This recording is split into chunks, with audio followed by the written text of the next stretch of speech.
Bonjour à tous, bonjour à toutes et bienvenue à la rencontre, à la réunion d'information, à la rencontre des MSP participatives, donc numéro 2, consacrée au pôle de santé de Chambéry. Donc nous allons avoir 2 heures pour pouvoir échanger sur les actions menées par ce pôle de santé. J'accepte encore des personnes. J'accepte, allez-y, que je m'en occupe. Comme Super, ça, parfait. vous pouvez présenter tranquille. C'est très gentil, merci beaucoup. Donc, je pose quelques éléments de contexte. Depuis septembre 2023, la PMSL nourrit une réflexion donc autour de la santé participative, la santé communautaire. Et en juin dernier, nous avons lancé un tour de France des SECPA nationales qui sont inscrites dans l'expérimentation de l'article 51, et ce, dans le cadre du programme d'accompagnement porté par l'ARS Pays de la Loire. Donc, ce Tour de France national est l'occasion de mettre en lumière les principales initiatives, les actions menées par les maisons de santé SECPA nationales, de découvrir les priorités de la santé communautaire participative et d'analyser ensemble les bénéfices et les écueils d'une telle expérimentation.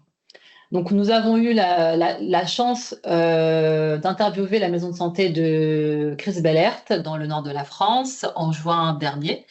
Pour ceux qui ont raté ce rendez-vous, vous pouvez retrouver le replay sur la chaîne YouTube de la PMSL. Et aujourd'hui, nous accueillons le pôle santé de Chambéry, d'Auvergne-Rhône-Alpes, avec 4 intervenants. Donc, merci à vous 4 d'être présents et d'avoir préparé cette intervention. Donc, nous avons Chloé Amand, qui est chargée de mission au pôle santé Chambéry, sociologue, chercheuse en promotion de la santé et consultante senior chez donc Itinéris Conseil. Julie Cachard, donc avec le pull noir, voilà, qui est la directrice du pôle santé et qui a un PhD, donc une thèse en santé publique. Jean-Louis Correa, médecin généraliste au sein du pôle santé et cofondateur d'Impact. Donc, nous allons parler aussi de ce dispositif plus en détail. Et enfin, Pablo Vera, le coordinateur du pôle santé. Donc, pendant cette session, nous allons présenter la structure, le territoire, son ancrage donc au sein des quartiers populaires. Vous allez aussi nous exposer les principales actions que vous avez menées. Le parallèle donc avec le dispositif Impact et de quelle manière est-ce que ça s'articule donc avec SECPA. Et aussi, vous allez évoquer la grille d'évaluation de la santé participative et le guide méthode de la promotion en santé. Nous prendrons aussi un temps pour parler d'implication des usagers, d'aller vers, de communication, des questions RH, etc. Donc, n'hésitez pas, si vous avez des questions, il y a 2 méthodes. Donc, soit vous posez vos questions dans le chat qui est situé normalement à droite de votre écran, ou sinon, vous pouvez lever la main. Nous allons aussi consacrer des temps d'échange, donc après chacun des axes. Voilà. Chloé, je vous laisse la main. Et hop là. Bon, j'apprends, mais je l'apprends de façon très temporaire parce que en fait, je vais passer sur tous les diapos au début parce que moi, je ne fais pas partie des premiers fondateurs. Je vais laisser la parole à Jean-Louis et Julie qui ont été les pionniers dans cette histoire pour vous raconter comment ça s'est passé sur le terrain.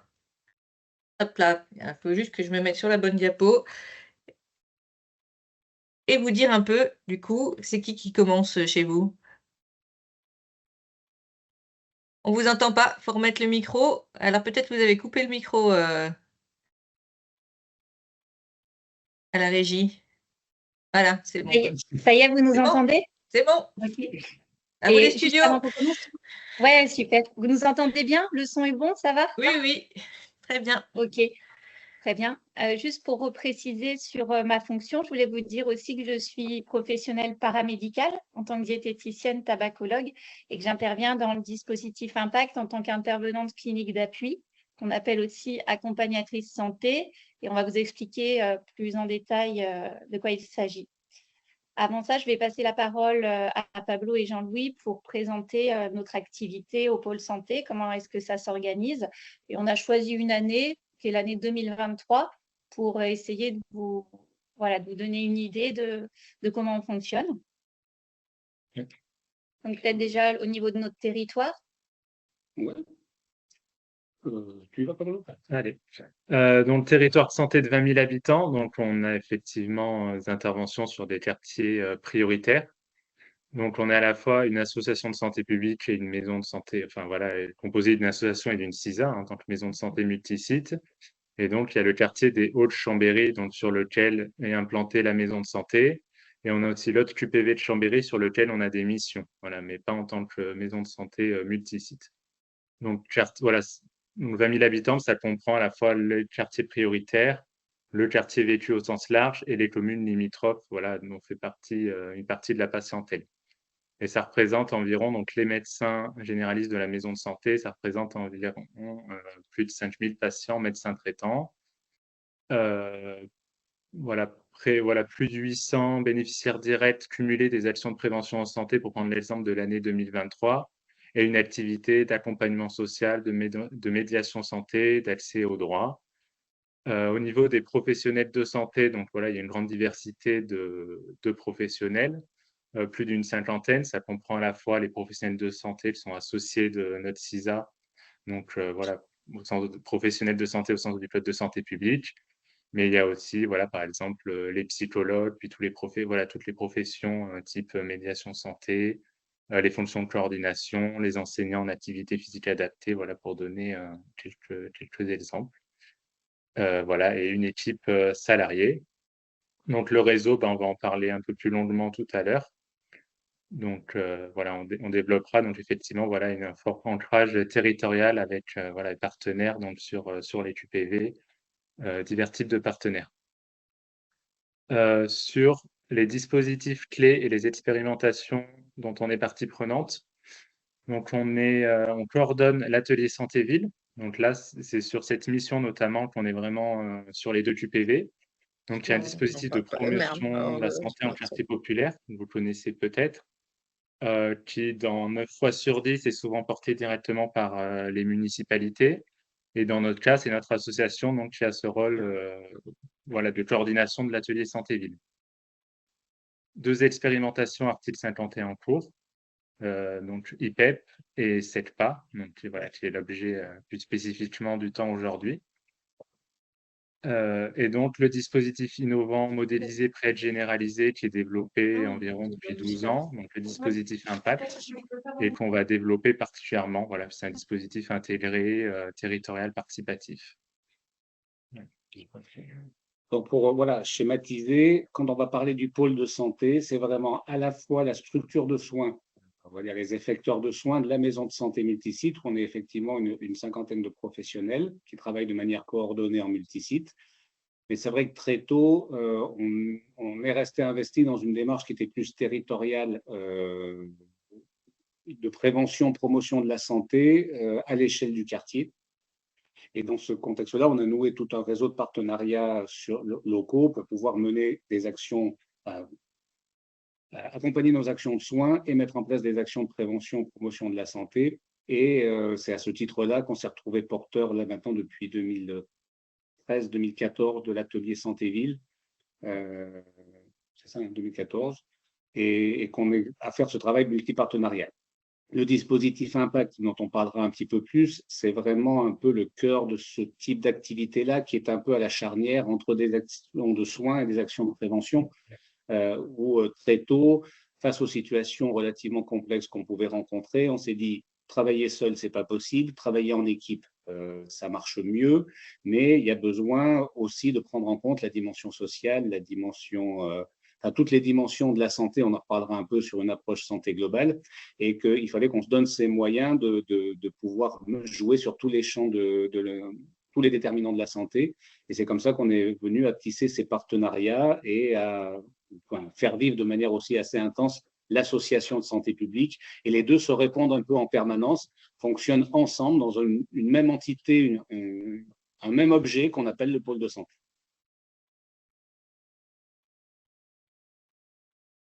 Du coup, les registres d'activité d'impact, oui, voilà, c'est-à-dire qu'à chaque fois, on a travaillé sur deux grands champs qui étaient à la fois l'accompagnement et la santé individuelle. On est une maison de santé, on est des soignants, donc on soigne nos patients. Et sur ces mêmes types d'activités, d'avoir une dimension collective ou territoriale sur le même champ. Donc, c'est comme ça qu'on a modélisé un peu notre action sur le dispositif Impact, à la fois individuel, collectif et territorial, sur 4 grands champs d'action. Et là, je passe la parole à Julie. Et ben, le dispositif Impact, peut-être déjà vous dire ce que ça signifie. Donc, l'acronyme, il veut dire itinéraire médico-social, programme d'accompagnement sur un territoire. Et c'est vraiment, plus qu'un dispositif, finalement, le socle même de l'ensemble de l'activité de notre maison de santé. Mais après, on a souhaité aussi le modéliser en tant que dispositif pour qu'il soit évaluable et transférable. Ça, c'est les enjeux dont on vous parlera dans la deuxième partie du webinaire. Donc, à ce stade... excusez-moi, je vous coupe juste. Est-ce que c'est possible de recentrer la caméra, s'il vous plaît, parce qu'on voit pas la personne qui parle à chaque fois. Donc, ouais. Parce que nous, on voit dans la petite capsule. On se voit mieux. On se voit, oui. On avait l'impression d'être filmé en groupe. Pas du tout, ouais. Pas vraiment. Pas du tout. D'accord. Ouais. Et là, est-ce que là, vous me voyez si je m'avance? Là, c'est mieux, ouais. C'est mieux. Merci beaucoup. Merci. D'accord. Et la diapo, vous la voyez? Très bien. C'est parfait. OK. Donc, le dispositif Impact, il a 4 axes: la coordination des soins, les soins de support et les thérapies complémentaires, l'accès aux soins en santé et le recours aux soins. Et le 4e axe, c'est un soutien de proximité aux professionnels de la santé ou du médico-social, sachant qu'on mobilise tout ça en tant que structure d'exercice et pas en tant que structure de coordination territoriale. C'est une différence qui est importante et qui vient en complémentarité des coordinations territoriales que vous pouvez certainement connaître déjà sur vos territoires, comme un DAC, par exemple, ou d'autres structures de coordination. Donc là, on vous parle bien de ce qui se passe dans des maisons de santé, ici multisite, qu'on appelle pôle de santé, mais qui est une structure d'exercice coordonnée. Donc, l'accompagnement dans la coordination des soins, donc la coordination clinique, il est réalisé par l'accompagnateur, accompagnatrice santé, qu'on appelle aussi intervenant clinique d'appui, et en concertation pluriprofessionnelle et intersectorielle. Ça veut dire, nous, en interne, on discute des situations comme dans toute maison de santé, des situations cliniques en pluripro, mais on discute aussi avec les différents secteurs, que ce soit par exemple la PMI, que ce soit par exemple le CMP, en fonction des situations. Donc, on a l'habitude d'ouvrir nos réunions cliniques aux partenaires ou nous déplacer chez les partenaires d'autres secteurs du territoire, dans l'objectif de pouvoir, à l'échelle territoriale collective, de venir contractualiser en fait sous forme d'un réseau intersectoriel de partenaires locaux, mais vraiment autour des situations cliniques.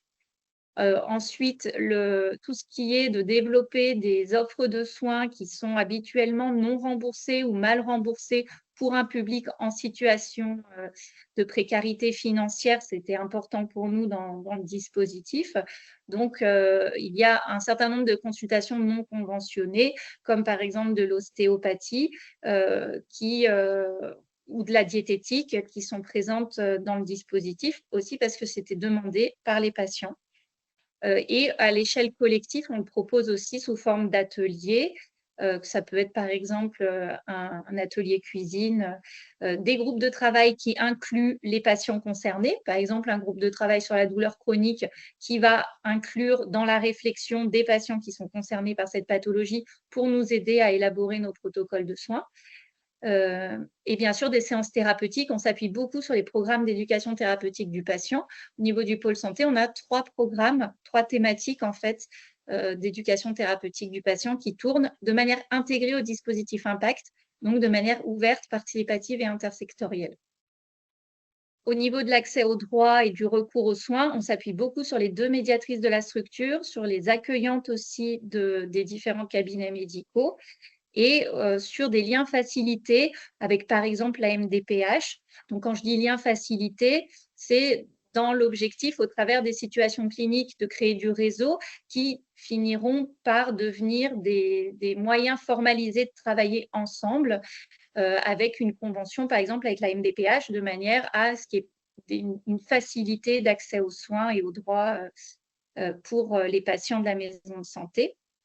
Et puis enfin, sur le soutien de proximité aux professionnels, c'était l'idée déjà d'avoir un recours simple. Donc, à chaque fois qu'un professionnel qui est membre du pôle santé, donc on est environ 70 en tout, dont 50 qui font plus partie de la CISA, qui sont salariés, l'objectif, c'était d'avoir un recours simple et on a fait un formulaire qui permet de déposer toute demande qui est sécurisée dans notre logiciel partagé pluriprofessionnel. Nous, on a VEDA comme logiciel, certains d'entre vous doivent connaître. Et puis, donc ça, c'est pour le côté des patients, de l'aspect clinique, mais sur l'aspect plus prévention, voilà, c'est l'idée de pouvoir vraiment travailler ensemble au sein d'un lieu dédié à la santé qui s'appelle l'espace ressources santé où nous, on est en ce moment, qui est un espace partagé par les professionnels du pôle santé, les habitants, mais aussi des partenaires. On accueille par exemple la caisse primaire d'assurance maladie qui vient y faire des permanences le matin. Et ça facilite aussi l'accès pour les habitants, mais aussi pour les professionnels de pouvoir débloquer certaines situations de par la proximité en fait au sein de ce lieu et d'y développer une culture commune. Si on peut donner un petit exemple précis, voilà, moi je suis en consultation dans mon cabinet. J'ai un patient qui a un diabète déséquilibré, qui est douloureux chronique, qui est encore en activité mais près de la retraite et qui s'approche d'une démarche éventuellement d'invalidité ou de maladie professionnelle. Voilà, moi, comment je peux, juste dans le champ de la consultation, régler tout ça? Il me faudrait 10 consultations pour avancer sur 2 ou 3 problématiques et ça me prendrait des semaines. L'idée du soutien, c'est à la fois de rendre un service au patient parce qu'on va l'amener vers un suivi renforcé, le dispositif Impact au niveau individuel, c'est ça, d'accompagnement dans ses démarches administratives. Sur ses douleurs chroniques, il a des temps collectifs d'éducation thérapeutique, il peut voir un psychologue, avoir de l'activité physique adaptée, bénéficier de consultations d'ostéopathie. Sur le plan du diabète, l'activité physique fera bien pour les deux, il a accès à des consultations de diététique.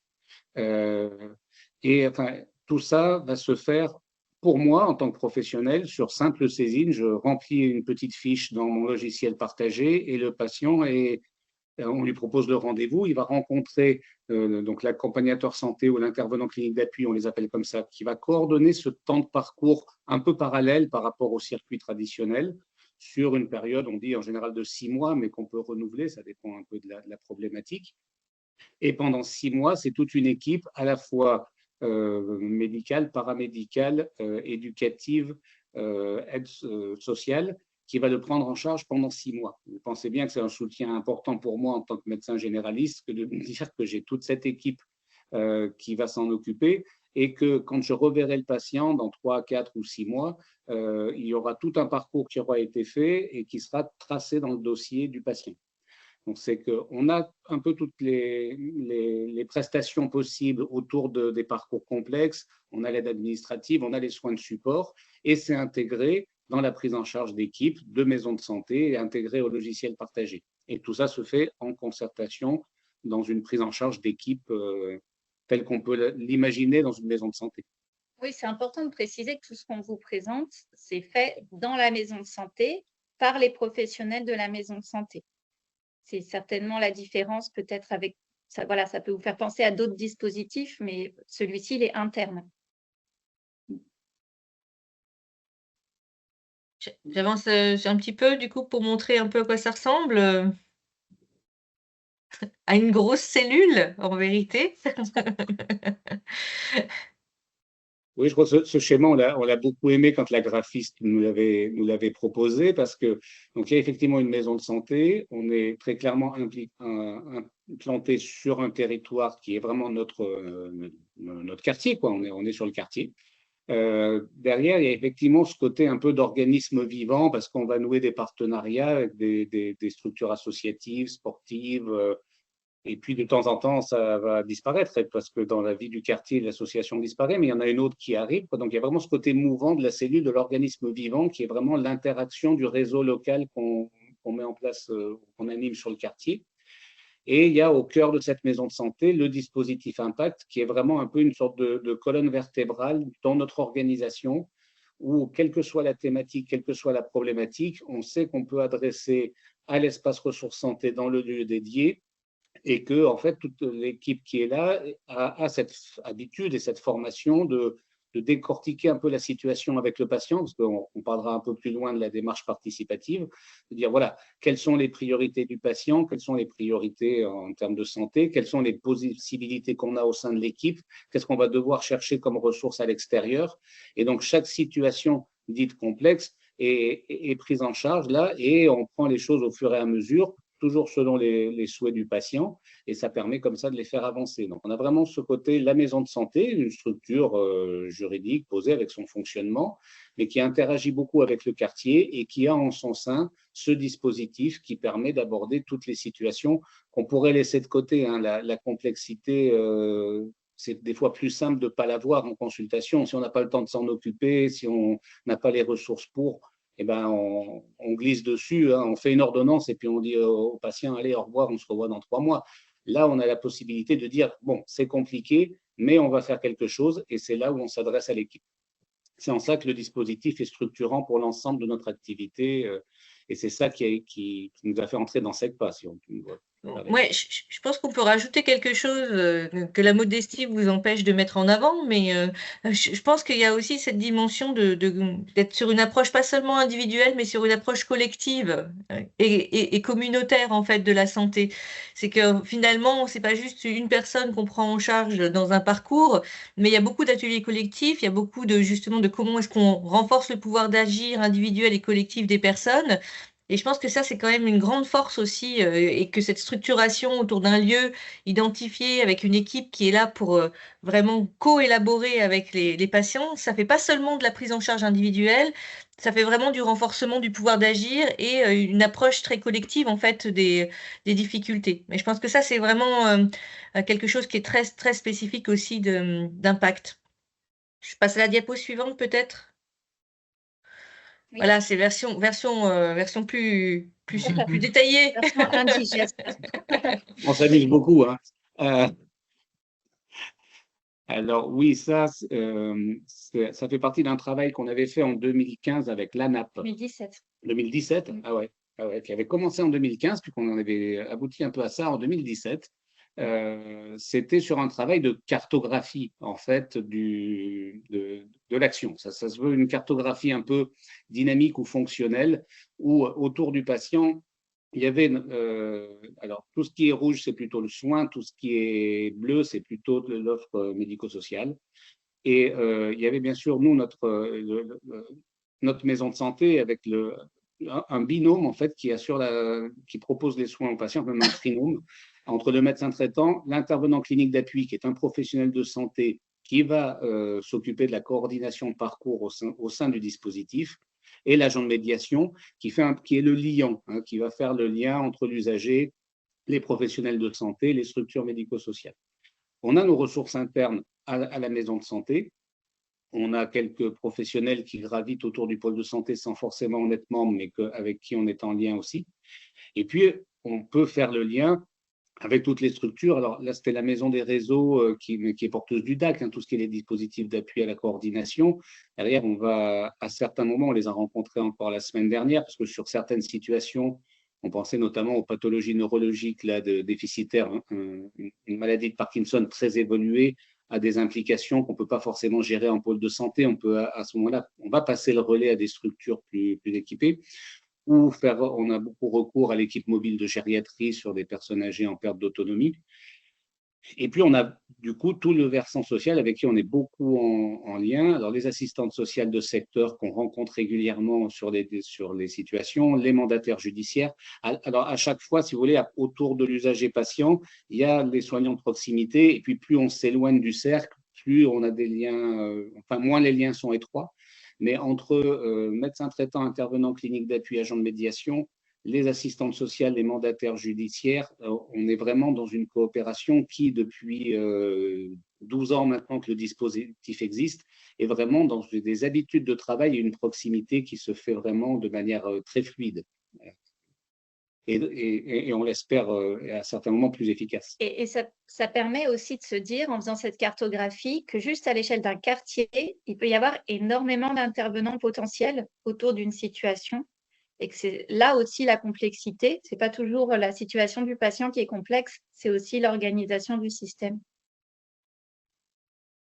Mais qu'un système complexe, enfin, juste en un mot, c'est quand les situations sont complexes, plus on a de ficelles à tirer pour essayer de dénouer la main, mieux c'est. Hein, c'est pas non plus une critique du système, c'est que simplement, faut s'y retrouver à certains moments et que du coup, on est obligé, nous, dans nos structures, de spécialiser ou d'avoir effectivement des fonctions, la fonction de médiation, la fonction de coordinateur de parcours, qui sont là pour justement, parce que quelqu'un va connaître la médiatrice va connaître les intervenants au niveau social, que moi, en tant que médecin traitant, je ne connais pas forcément, mais du coup, voilà, on crée un noyau qui, à partir de ces quelques intervenants, réussit à tirer le plus possible de ficelles dans ce système si complexe, mais au sens de riche.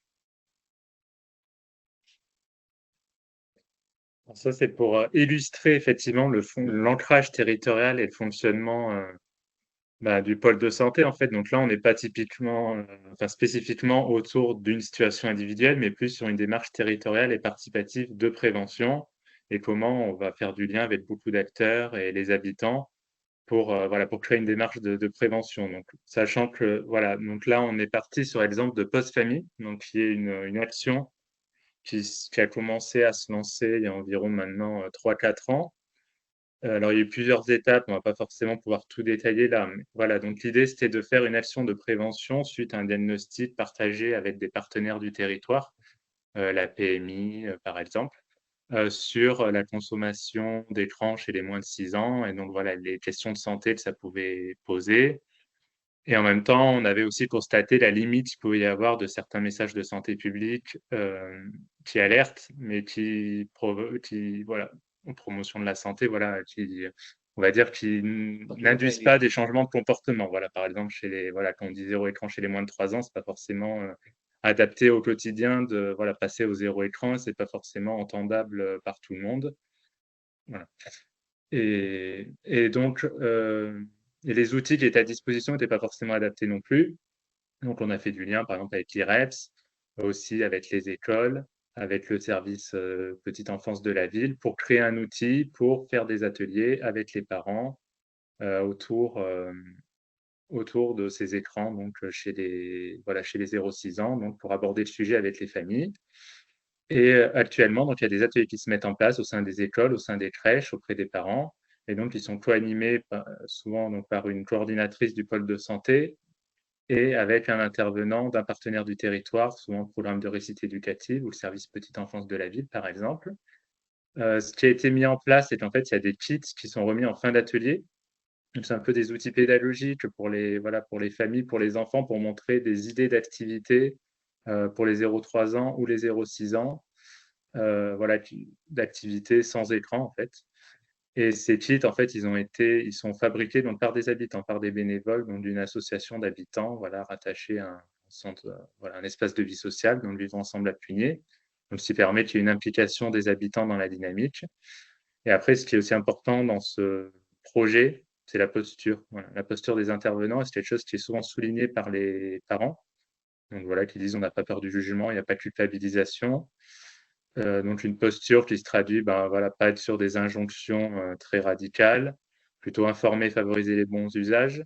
Et aussi, dans la construction de l'atelier, c'est pas forcément donner des solutions venues d'en haut, mais c'est plus construire des alternatives adaptées au quotidien des familles, par des petits pas qui peuvent être possibles, ou qu'est-ce qui peut être mis en place au quotidien pour favoriser des activités, parfois sans écran, qu'il y a peut-être un moment où c'est pas entendable, qu'il n'y ait pas zéro écran, et c'est pas forcément dramatique.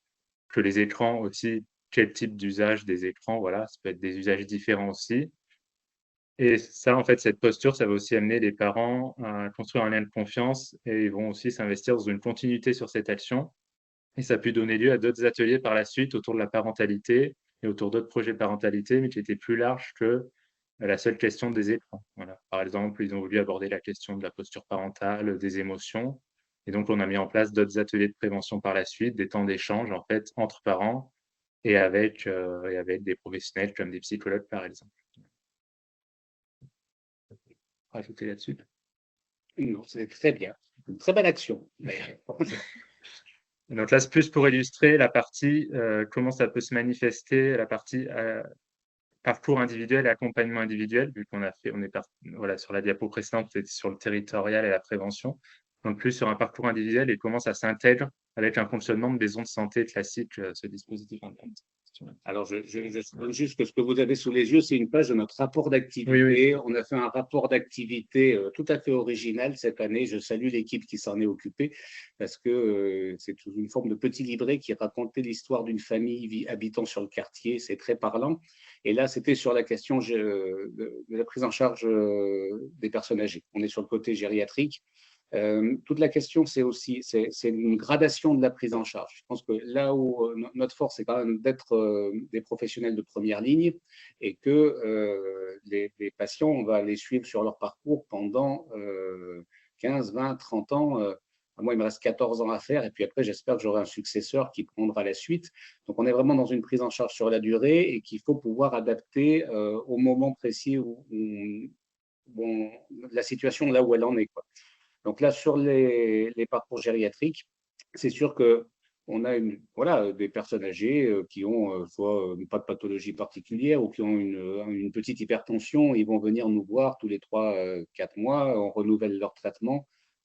J'allais dire, ça se fait très bien dans le simple champ de la consultation, éventuellement un peu de kiné parce qu'il y a de l'arthrose.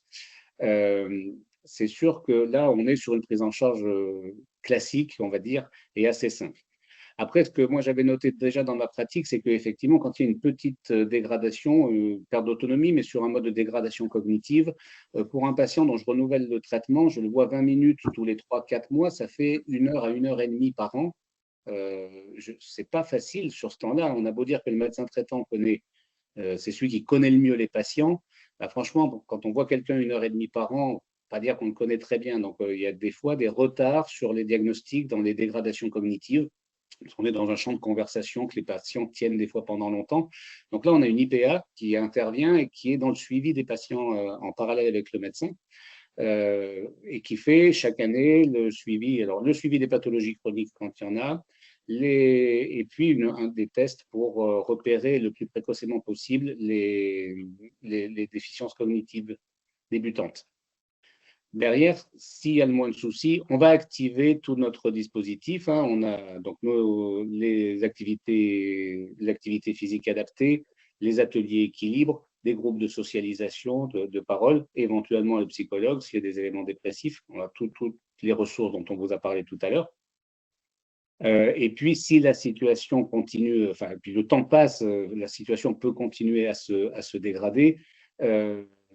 À certains moments, on va devoir anticiper sur vraiment la perte d'autonomie, la mise en place des aides à domicile et aller jusqu'à éventuellement l'institutionnalisation, mettre en place les démarches. Et là, on a une deuxième intervenante que vous avez déjà aperçue tout à l'heure sur les 0-7 ans, mais que vous retrouvez sur la gériatrie, notre coordinatrice en gérontologie, qui c'est une infirmière qui a été directrice d'EHPAD et de SIAD dans une vie antérieure et qui connaît par cœur toutes les filières gériatriques et qui vient en appui. Donc, moi, en tant que médecin traitant, je sais qu'il y a l'infirmière en pratique avancée qui va au domicile, qui a vraiment une connaissance fine de la situation, qui fait tous les ans les dépistages de la déficience cognitive, qui s'assure du bon suivi des pathologies chroniques. Et si ça se dégrade, elle va rapidement contacter l'infirmière qui va se charger de faire le lien avec toutes les structures pour la mise en place des aides à domicile et éventuellement l'institutionnalisation.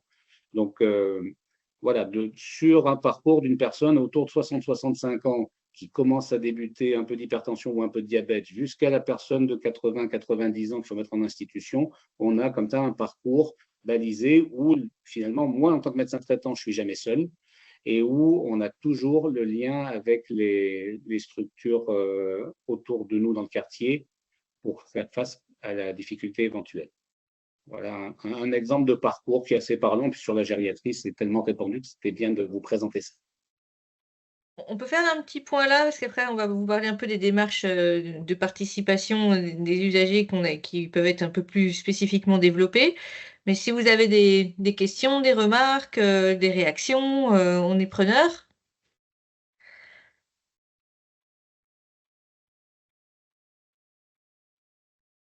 Alors, moi, j'en avais une parce que là, vous décrivez les actions dans le cadre d'Impact. Donc, si j'ai bien suivi, en fait, Impact, c'est un dispositif que vous avez lancé en 2017, c'est ça? Et avec l'intégration dans SECPA en 2022, donc qu'est-ce que ça vous a apporté en plus? Donc, est-ce que vous avez développé des actions similaires ou complètement différentes? Enfin, voilà. Merci pour votre question.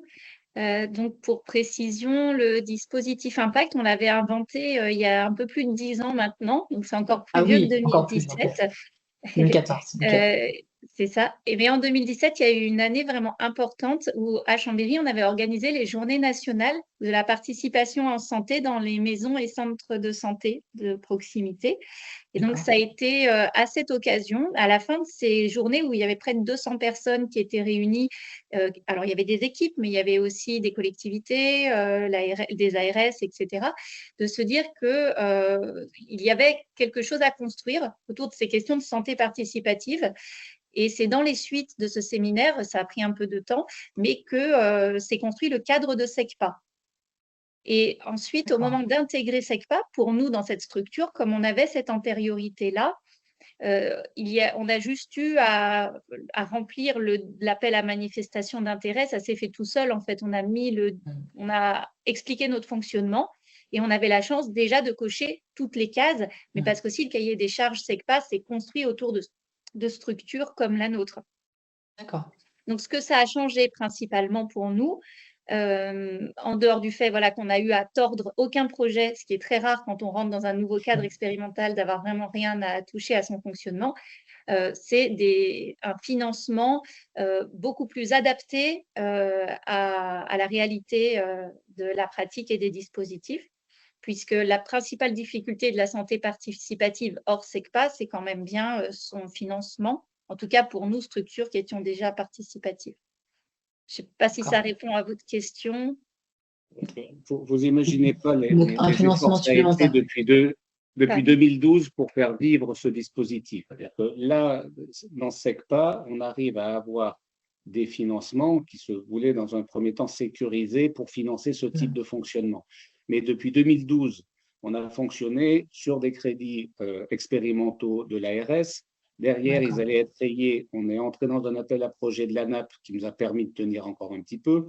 On n'a pas évoqué, mais on est allé sur l'article 92 de la loi de modernisation de la sécurité sociale de 2016 pour justement reprendre un peu notre dispositif en intégrant plus de participation des usagers. Pablo est arrivé à ce moment-là en tant que chargé de mission participation des usagers.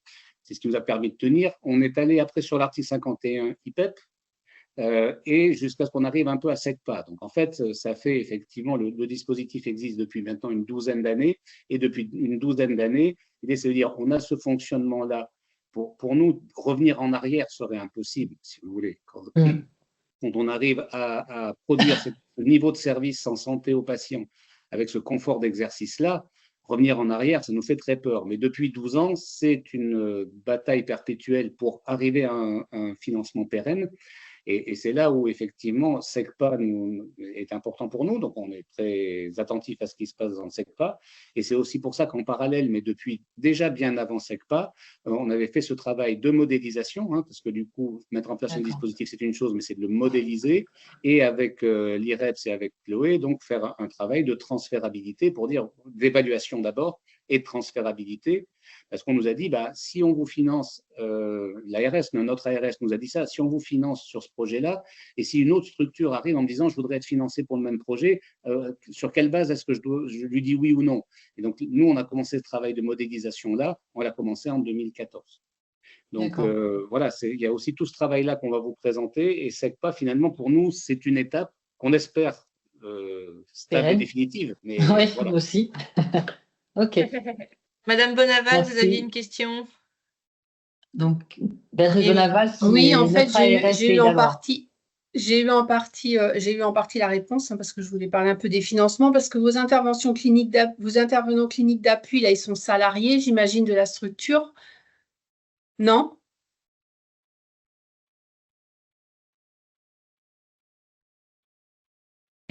Mais Les membres du dispositif Impact, ils sont en majeure partie les professionnels de santé libéraux. Nous, on est en maison de d'accord. santé, donc c'est des professionnels de santé libéraux de l'équipe, membres de la CISA.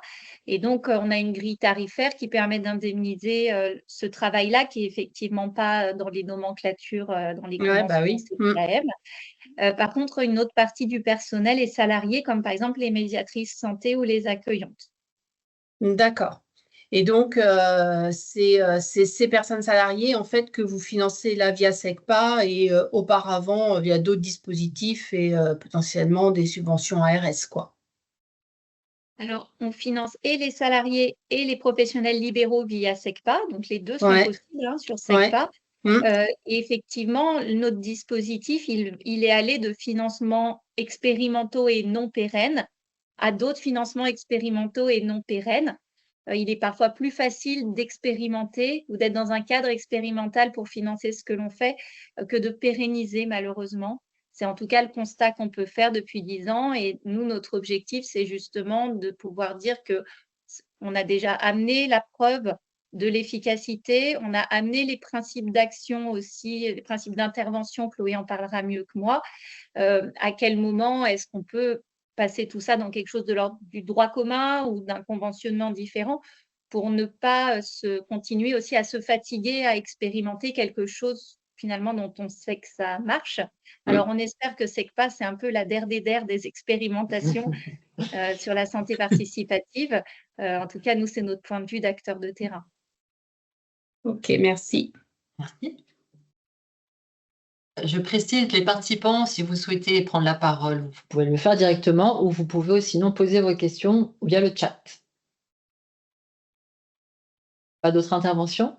Je vais le faire un peu autrement, mais ça vous paraît réaliste, faisable, atteignable? C'est des choses que vous faites déjà. Ça nous intéresse aussi, nous, de savoir, d'avoir des retours sur qu'est-ce que vous avez mis en place qui ressemblerait. Enfin, voilà, est-ce que c'est quelque chose qui vous paraît très, très éloigné ou pas? Madame Lecomte. Oui, bonjour et merci de nous accueillir. J'avais eu le plaisir de participer aux journées de Chambéry de participation en santé. On avait déjà un petit peu pris de graines quand on était allé à Lille. On en a repris en venant chez vous. Et puis, de fait, ça nous a permis de progresser. Et nous, dans notre MSP, qui est une MSP aussi multisite, de mettre en place de la médiation en santé et puis le projet Patiemment, qui est aussi un projet qui s'inscrit dans l'article 51, avec toujours ces mêmes volontés de trouver des financements, en fait. Et ça ressemble sur la philosophie, on est un peu dans la même chose que dans Impact. Nous, on a vraiment ciblé une population dans notre expérimentation qui est la population précaire et migrante, puisqu'on a beaucoup de patients migrants au Mans en proportion par rapport à d'autres régions. Et puis, qu'il n'y a pas beaucoup de monde qui a envie de s'en occuper. Donc, on s'est petit à petit, on a concentré dans notre MSP un certain nombre. Et ça nous permet d'avoir ce cheminement. Donc, l'accompagnement est fait par des médiateurs, la coordination qui s'est mise en place. Et nous, on travaille aussi beaucoup en pluripro avec l'intervention des infirmiers pour des patients en soins précaires. Notamment un concept où on voit que les infirmiers libéraux vont s'attacher à faire un peu plus que la norme dans la prise en charge habituelle des patients. Donc, merci beaucoup en tout cas de nous avoir accueillis et puis d'avoir permis de construire des choses, même s'il y a des gens de l'équipe qui ont changé entre ceux qui étaient arrivés à Chambéry et puis ceux de maintenant. Mais l'esprit reste là. Merci. Mais c'est vrai que on est en lien depuis longtemps avec Marie. Je sais qu'on est dans les mêmes mouvances. Mais Nous, c'est vraiment sur le côté, effectivement, de soins primaires. Et je pense que c'est assez essentiel que ce soit les professionnels de première ligne qui s'emparent aussi un peu de ces questions-là. Ça, on insiste assez souvent là-dessus. Alors, nous, effectivement, on est vraiment sur le côté, le registre de la grande précarité. Nous, on a un réseau qui s'appelle Respect, qui est là. Il y a une passe qui est très active et qui a des antennes dans la ville pour s'occuper de la grande précarité. Donc, pour nous, on est sur, là, pour le coup, on est sur un réseau parallèle qui est la marge de notre pratique. Nous, on est vraiment très resté sur le côté médecine de famille, dans le milieu ouvrier, dans le côté quartier populaire, où voilà, on soigne les gens qui ont construit la cité dans laquelle ils habitent, quoi. On est plutôt sur des fois, nous, cette spécificité-là, mais on reste sur une médecine de famille. Ça étonne des fois beaucoup les gens quand on voit qu'on soigne de 2 ou 3 générations. Je me dis, ah, mais la médecine de famille, ça existe encore. Alors oui, heureusement, je ne sais pas si elle existe de partout, mais nous, dans nos quartiers, elle existe encore. Et effectivement, on porte beaucoup ça.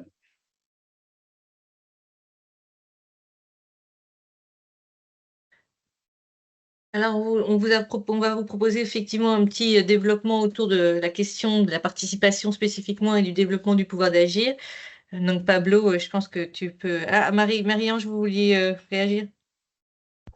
Non, je me barre avec mon truc, là. Ah La bon, main, c'est la main. tout va bien alors.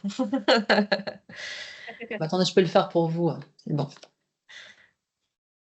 Ouais, donc on développera tout à l'heure sur la démarche d'évaluation, mais là on a un élément qu'on a évalué, le dispositif impact, dont on a cherché à évaluer au-delà des effets sur la santé réelle, ressentie, etc., aussi parce que c'est un axe important, sur le développement du pouvoir d'agir. Et donc, voilà, sur cette diapo, c'est plus au niveau individuel. Ça veut dire les personnes accompagnées, au-delà de leur état de santé, est-ce qu'ils ont un meilleur lien avec les professionnels de santé, le système de santé? Donc voilà, il y a plusieurs dimensions, mais voilà, par exemple, une des questions qu'on a posées par questionnaire, donc c'était est-ce que vous osez poser toutes les questions que vous souhaitez aux professionnels de santé? Comment c'était avant, voilà, d'entrer dans ce dispositif? Comment c'est aujourd'hui? Et donc voilà, d'ailleurs, c'était pas forcément catastrophique avant non plus. Après, voilà, peut-être aussi parce que les gens étaient déjà en lien avec la maison de santé, qu'il y a déjà aussi cette posture-là. Mais du coup, les gens, voilà, disaient, enfin, les patients accompagnés faisaient plutôt état d'une amélioration en moyenne de leur lien avec les professionnels de santé, de leur lien de confiance. Et, voilà. Et parmi les éléments explicatifs, voilà, il y en a plusieurs, mais voilà, il y a quelques citations qui sont en dessous, qui sont tirées d'une thèse de médecine générale autour du dispositif Impact, déjà en 2015. Voilà, ça montre vraiment le lien particulier qu'elles ont les personnes avec l'espace ressources santé, qui est le lieu d'accompagnement du dispositif. Voilà, qu'elles ne perçoivent pas forcément comme un lieu de soins. Voilà, mais plus voilà, aussi comme un lieu de lien social, chose comme ça. Donc, à dire non, c'est bien là, c'est bien. Oui, parce que contrairement à ce qu'on pourrait penser, c'est inversement proportionnel. Les travaux en sociologie montrent que les personnes qui ont le plus de difficultés à comprendre à quoi réfère leur maladie, quel va être leur traitement, comment ils doivent s'y prendre, ben, sont celles qui passent le moins de temps en consultation avec le médecin. Et c'est vrai que du coup, c'est un gros enjeu de leur donner confiance sur leur possibilité de se repérer dans tout ça, de poser des questions, d'avoir un peu de pouvoir d'agir du côté de la prise en charge de ces questions-là. Parce que sinon, bah, clairement, on dit, vous avez compris, oui, oui, tout va bien, oui, oui. Et en fait, c'est pas vrai. La suite est plus compliquée. Donc, c'est un des enjeux. Je te passe la diapo d'après, Pablo.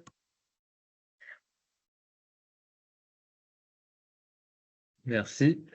Donc là, voilà, on va peut-être pas développer chaque exemple, mais c'était plus pour montrer, voilà, ça fait déjà quelques temps qu'on a formalisé cette typologie, en fait. C'est pour montrer un peu donc là, on est plus au niveau collectif, territorial, toutes les dimensions, enfin, voilà, quels sont les niveaux auxquels les personnes, les patients, les habitants, les usagers, voilà, c'est des termes différents parce que ça peut être des portes d'entrée différentes, que ce soit un patient de la maison de santé ou que ce soit un habitant, un partenaire qui n'est pas forcément patient de la maison de santé, voilà, donc c'est des termes qui relèvent des vérités différentes et donc qui vont s'investir en fait dans la question de la santé au niveau du dispositif Impact, au niveau de la maison de santé, au niveau du territoire.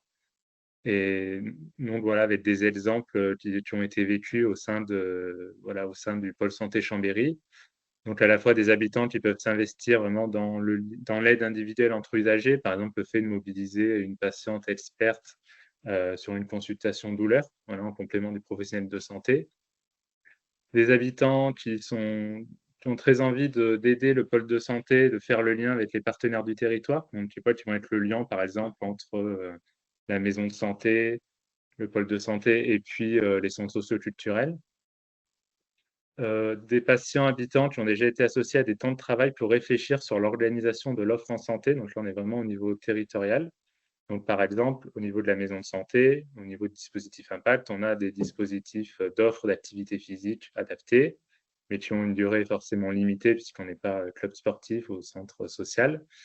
Et donc, la question, c'est quelle continuité et donc, du coup, quelle offre dans la proximité? Donc, voilà, on avait des temps de réflexion. Il y avait à la fois des offreurs potentiels d'activités physiques, des patients, des dispositifs de la MSP, des institutions, et on avait pu avancer sur ces sujets-là et ces réflexions.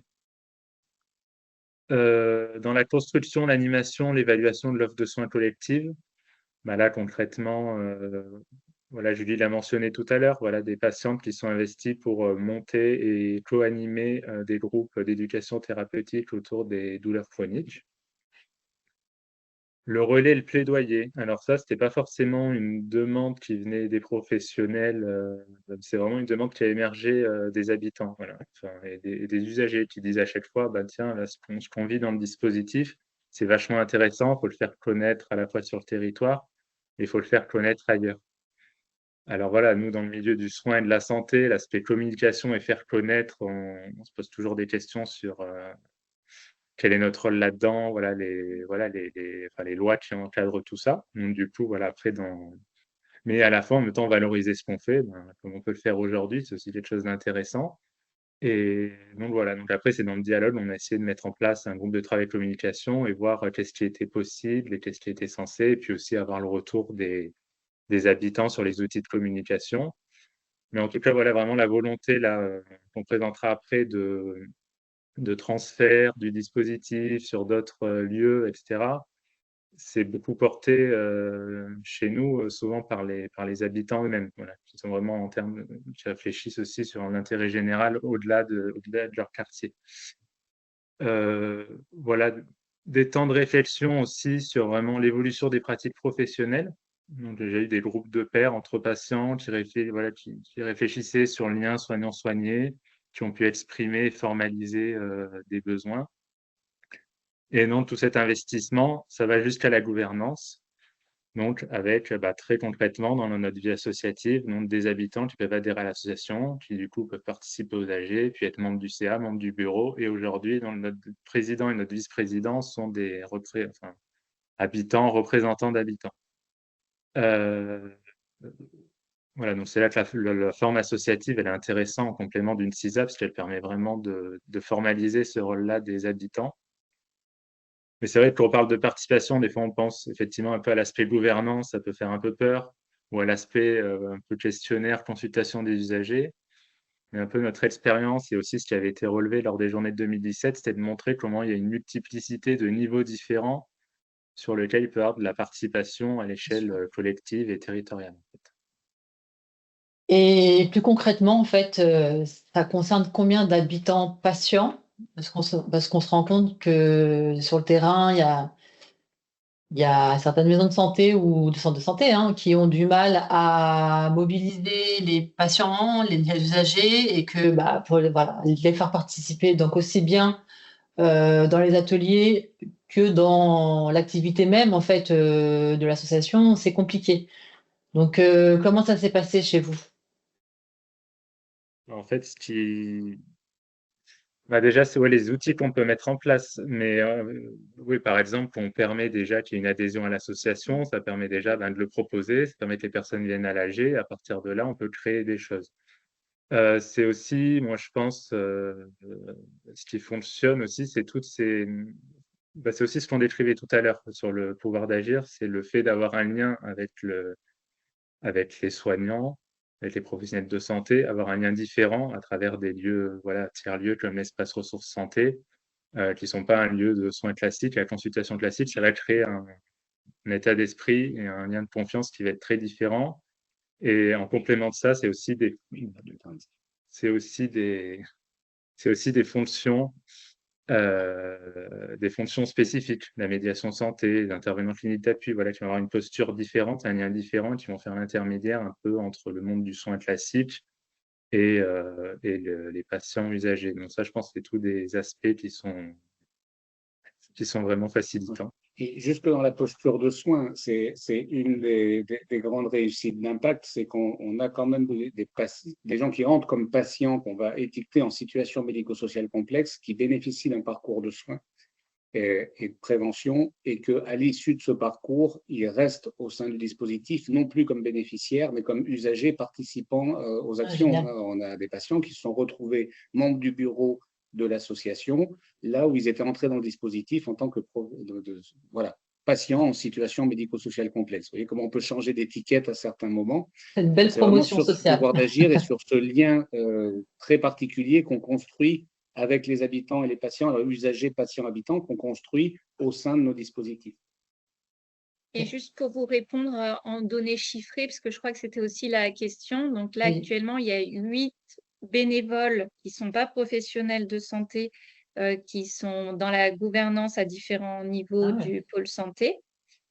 Il y a en ce moment un patient qui est retraité professeur de tai chi, qui va mettre en place qui va travailler en lien avec les enseignants en APA pour mettre en place son atelier, qui est initialement un patient, mais qui passe du côté bénévole, du coup, pour mettre en place l'atelier. Et le nombre d'adhérents à l'association qui sont des habitants, on est autour d'une 20aine en moyenne par année, sachant qu'on ne cherche pas trop à mobiliser un nombre d'adhérents trop important, pour une raison très simple, c'est que si tout le monde adhérait, par exemple 800 personnes qui bénéficient de l'accompagnement individuel Impact dans l'année, par exemple, ou collectif, eh ben, on ne sait même pas où on ferait l'assemblée générale pour pouvoir se rassembler sur le quartier. Ça poserait d'autres questions de quorum après, etc. Donc, je vous avoue que là, on n'a pas trouvé de solution satisfaisante sur comment est-ce que tous ceux qui le souhaiteraient pourraient adhérer pour 2 € en fait. Et puis après, c'est comme le disait Pablo, sur les différents niveaux de participation, là, sur les groupes d'activité physique, on était confronté concrètement à un problème, c'est que c'est le CDOS, le Comité départemental olympique et sportif, qui finance une partie de l'activité physique dans notre structure, sur le modèle bouger sur prescription. Et leur obsession, c'était de ne pas faire trop d'APA, mais d'orienter vers des structures sportives. Et on sait qu'on a c'est toujours une difficulté, parce que voilà, on a des patients qui sont peu mobiles, des activités qui sont loin du quartier, sur des personnes âgées ou en difficulté, qui ont des soucis de santé, ce n'était pas simple. Donc, ils disaient comment il faut faire pour que vous ayez moins de ces ateliers, ce qu'ils appellent les ateliers passerelles, c'est des ateliers d'activité physique sur le quartier. Il y avait un groupe qui se réunissait. On leur a dit, est-ce que vous pouvez rester un petit moment après votre séance d'activité physique? Ils ont dit, oh, pas de problème. En fait, ils sont venus, ils ont fait un groupe de travail d'1 heure. Les patients ont fait 1 heure de travail avec notre chargé de mission à participation pour pouvoir sortir un argumentaire pour les financeurs en leur disant, voilà pourquoi c'est important pour nous d'avoir cette activité sur le quartier et qu'il ne faut pas nous réduire ça. Voilà. Donc, vous voyez, c'était sur un temps, voilà, et on leur a demandé s'ils pouvaient rester, ils sont restés et le temps s'est fait. Mais on n'a pas eu d'investissement sur une très longue durée, forcément, pas de participation à plus de groupes de travail ou un portage de projet. On leur a demandé de rester, ils sont restés 1 heure, ils ont participé et après, ils ont repris leurs activités. D'accord. Merci. Pas d'autres questions parmi les participants sur l'implication des usagers, patients, habitants dans une maison de santé? Il y a quand même une mission dédiée au développement de la participation aussi au sein de la maison de santé. Donc, c'est vrai que voilà, il y a une préoccupation et de l'énergie qui est mise là-dedans, même si c'est ponctuel, même si c'est de façon justement sur le moment, parce que ça correspond aussi aux façons de fonctionner des habitants. Ça reste justement des modalités très souples de mobilisation. Et on voit aussi qu'il y a une évolution finalement dans le temps, c'est qu'il y a des gens qui petit à petit développent plus de participation, et ça se fait pas du jour au lendemain. C'est clairement aussi un accompagnement au développement du pouvoir d'agir et de se sentir d'être justement contributeur de l'espace santé.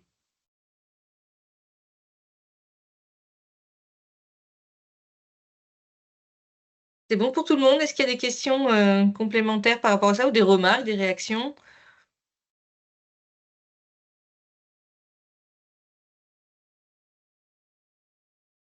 Oui, peut-être. Donc, une autre question, mais là, d'un point de vue, enfin, plutôt sur le point de vue des professionnels de santé, vis-à-vis de l'implication des usagers. Donc, je suppose que tous les membres de l'équipe sont partie prenante.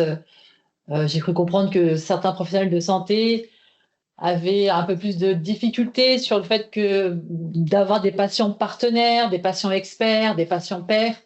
Et donc, voilà, je voulais juste savoir, en fait, donc au sein de l'équipe, comment ça s'est fait? Donc, est-ce que ça a été accepté d'office? Est-ce que c'était compliqué? Est-ce qu'il fallait, en fait, argumenter? Voilà.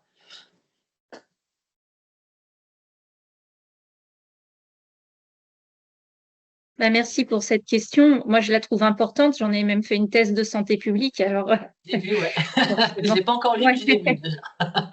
Vous trouverez des éléments, et notamment très descriptifs, sur les dynamiques et les freins et les leviers, notamment du point de vue des médecins généralistes, cette participation. Donc là, ce qu'on pourrait peut-être dire, je ne sais pas pour vous répondre, c'est que vous avez peut-être vu qu'il n'y a pas de comité ou de commission d'usagers dans notre présentation. Je ne sais pas si ça vous a frappé. Souvent, on se dit, tiens, participation, il faut faire une commission d'usagers dans la structure. C'est souvent la forme que ça prend dans les structures de santé, comme à l'hôpital, par exemple. Et c'est plutôt une forme qui ne fonctionne pas dans les maisons de santé, justement parce que ça crée ça polarise en fait les problématiques, avec d'un côté les usagers qui vont discuter entre eux et qui pensent avoir ce rôle de faire des remarques sur le fonctionnement, et des professionnels de santé qui ne sont pas forcément prêts à recevoir ces remarques. Donc, nous, ce qu'on suggère, c'est d'autres formes de participation qui sont de la participation souple, de la participation libre, et vraiment autour de projets concrets dans quelque chose de l'ordre de la co-construction, plutôt que de simplement recueillir l'avis ou l'expérience patient. Il y a d'autres structures qui s'occupent de ça, des structures qui mesurent la qualité, etc. Et juste, c'est pas nous, on pense dans l'équipe que ce n'est pas notre rôle d'aborder les choses sous cet angle-là. D'accord. Intéressant. Okay. Et je pense qu'il faut aussi quand même développer un lien de confiance avec les patients et les usagers. Moi, je me souviens quand on a lancé notre démarche participative, on a certains membres, je me souviens d'une collègue qui avait dit mais qu'est-ce qu'on va leur demander? On va reprendre un peu tous nos dispositifs en co-construisant avec les usagers. On dit mais qu'est-ce qu'on va leur demander? Et la même professionnelle a travaillé sur le programme de TP douleur, et elle s'est super bien entendue avec les patientes qui étaient là. Donc dans un lien individuel d'échange spontané, ça se fait très bien. Dans l'idée de la participation des usagers, on est plutôt comme si c'était le corps social des soignants qui va se mettre en face du corps social des usagers, et effectivement, comment on va se confronter. Si la question est posée comme ça, effectivement, ça fait peur et ça peut ne pas marcher. Par contre, si vous prenez Georgette et Suzanne ensemble, il y en a un qui sera médecin, l'autre qui sera patient, ils vont tout de suite trouver de quoi se parler. Donc, il y a vraiment ce côté d'établir ce lien un peu individuel. Et après, les gens ne sont pas bêtes, hein. Le lien se fait naturellement. Moi, je sais qu'on a, sur la préparation des journées de 2017, il y avait un de mes patients qui participait au comité de pilotage. Dans le groupe de travail, on a mangé ensemble au restaurant, on se tutoyait parce qu'on était entre gens qui construisaient le même groupe de travail. On s'est revus en consultation la semaine d'après. Le vouvoiement et le positionnement est revenu très spontanément. Il y a un moment où on est dans une posture à un moment qui est le temps de la participation, de l'échange, de la construction, et on va se retrouver dans une posture qui peut être la posture traditionnelle des soignants à un autre moment. Et le passage de l'un à l'autre, nous, il ne nous fait pas peur parce qu'on sait, on l'a expérimenté, il se fait très naturellement. D'accord. Merci.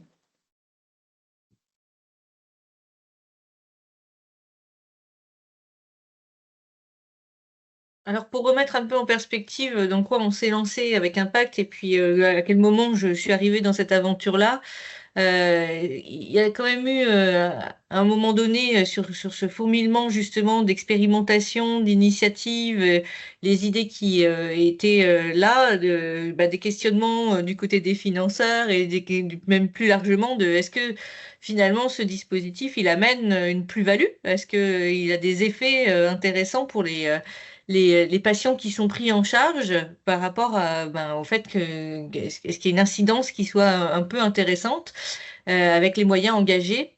Et du coup, en 2020, on s'est lancé dans une évaluation avec cette idée que justement, il fallait sortir de l'impression, de la représentation et essayer d'être dans une démarche un peu rigoureuse d'objectivation des effets produits par le dispositif Impact.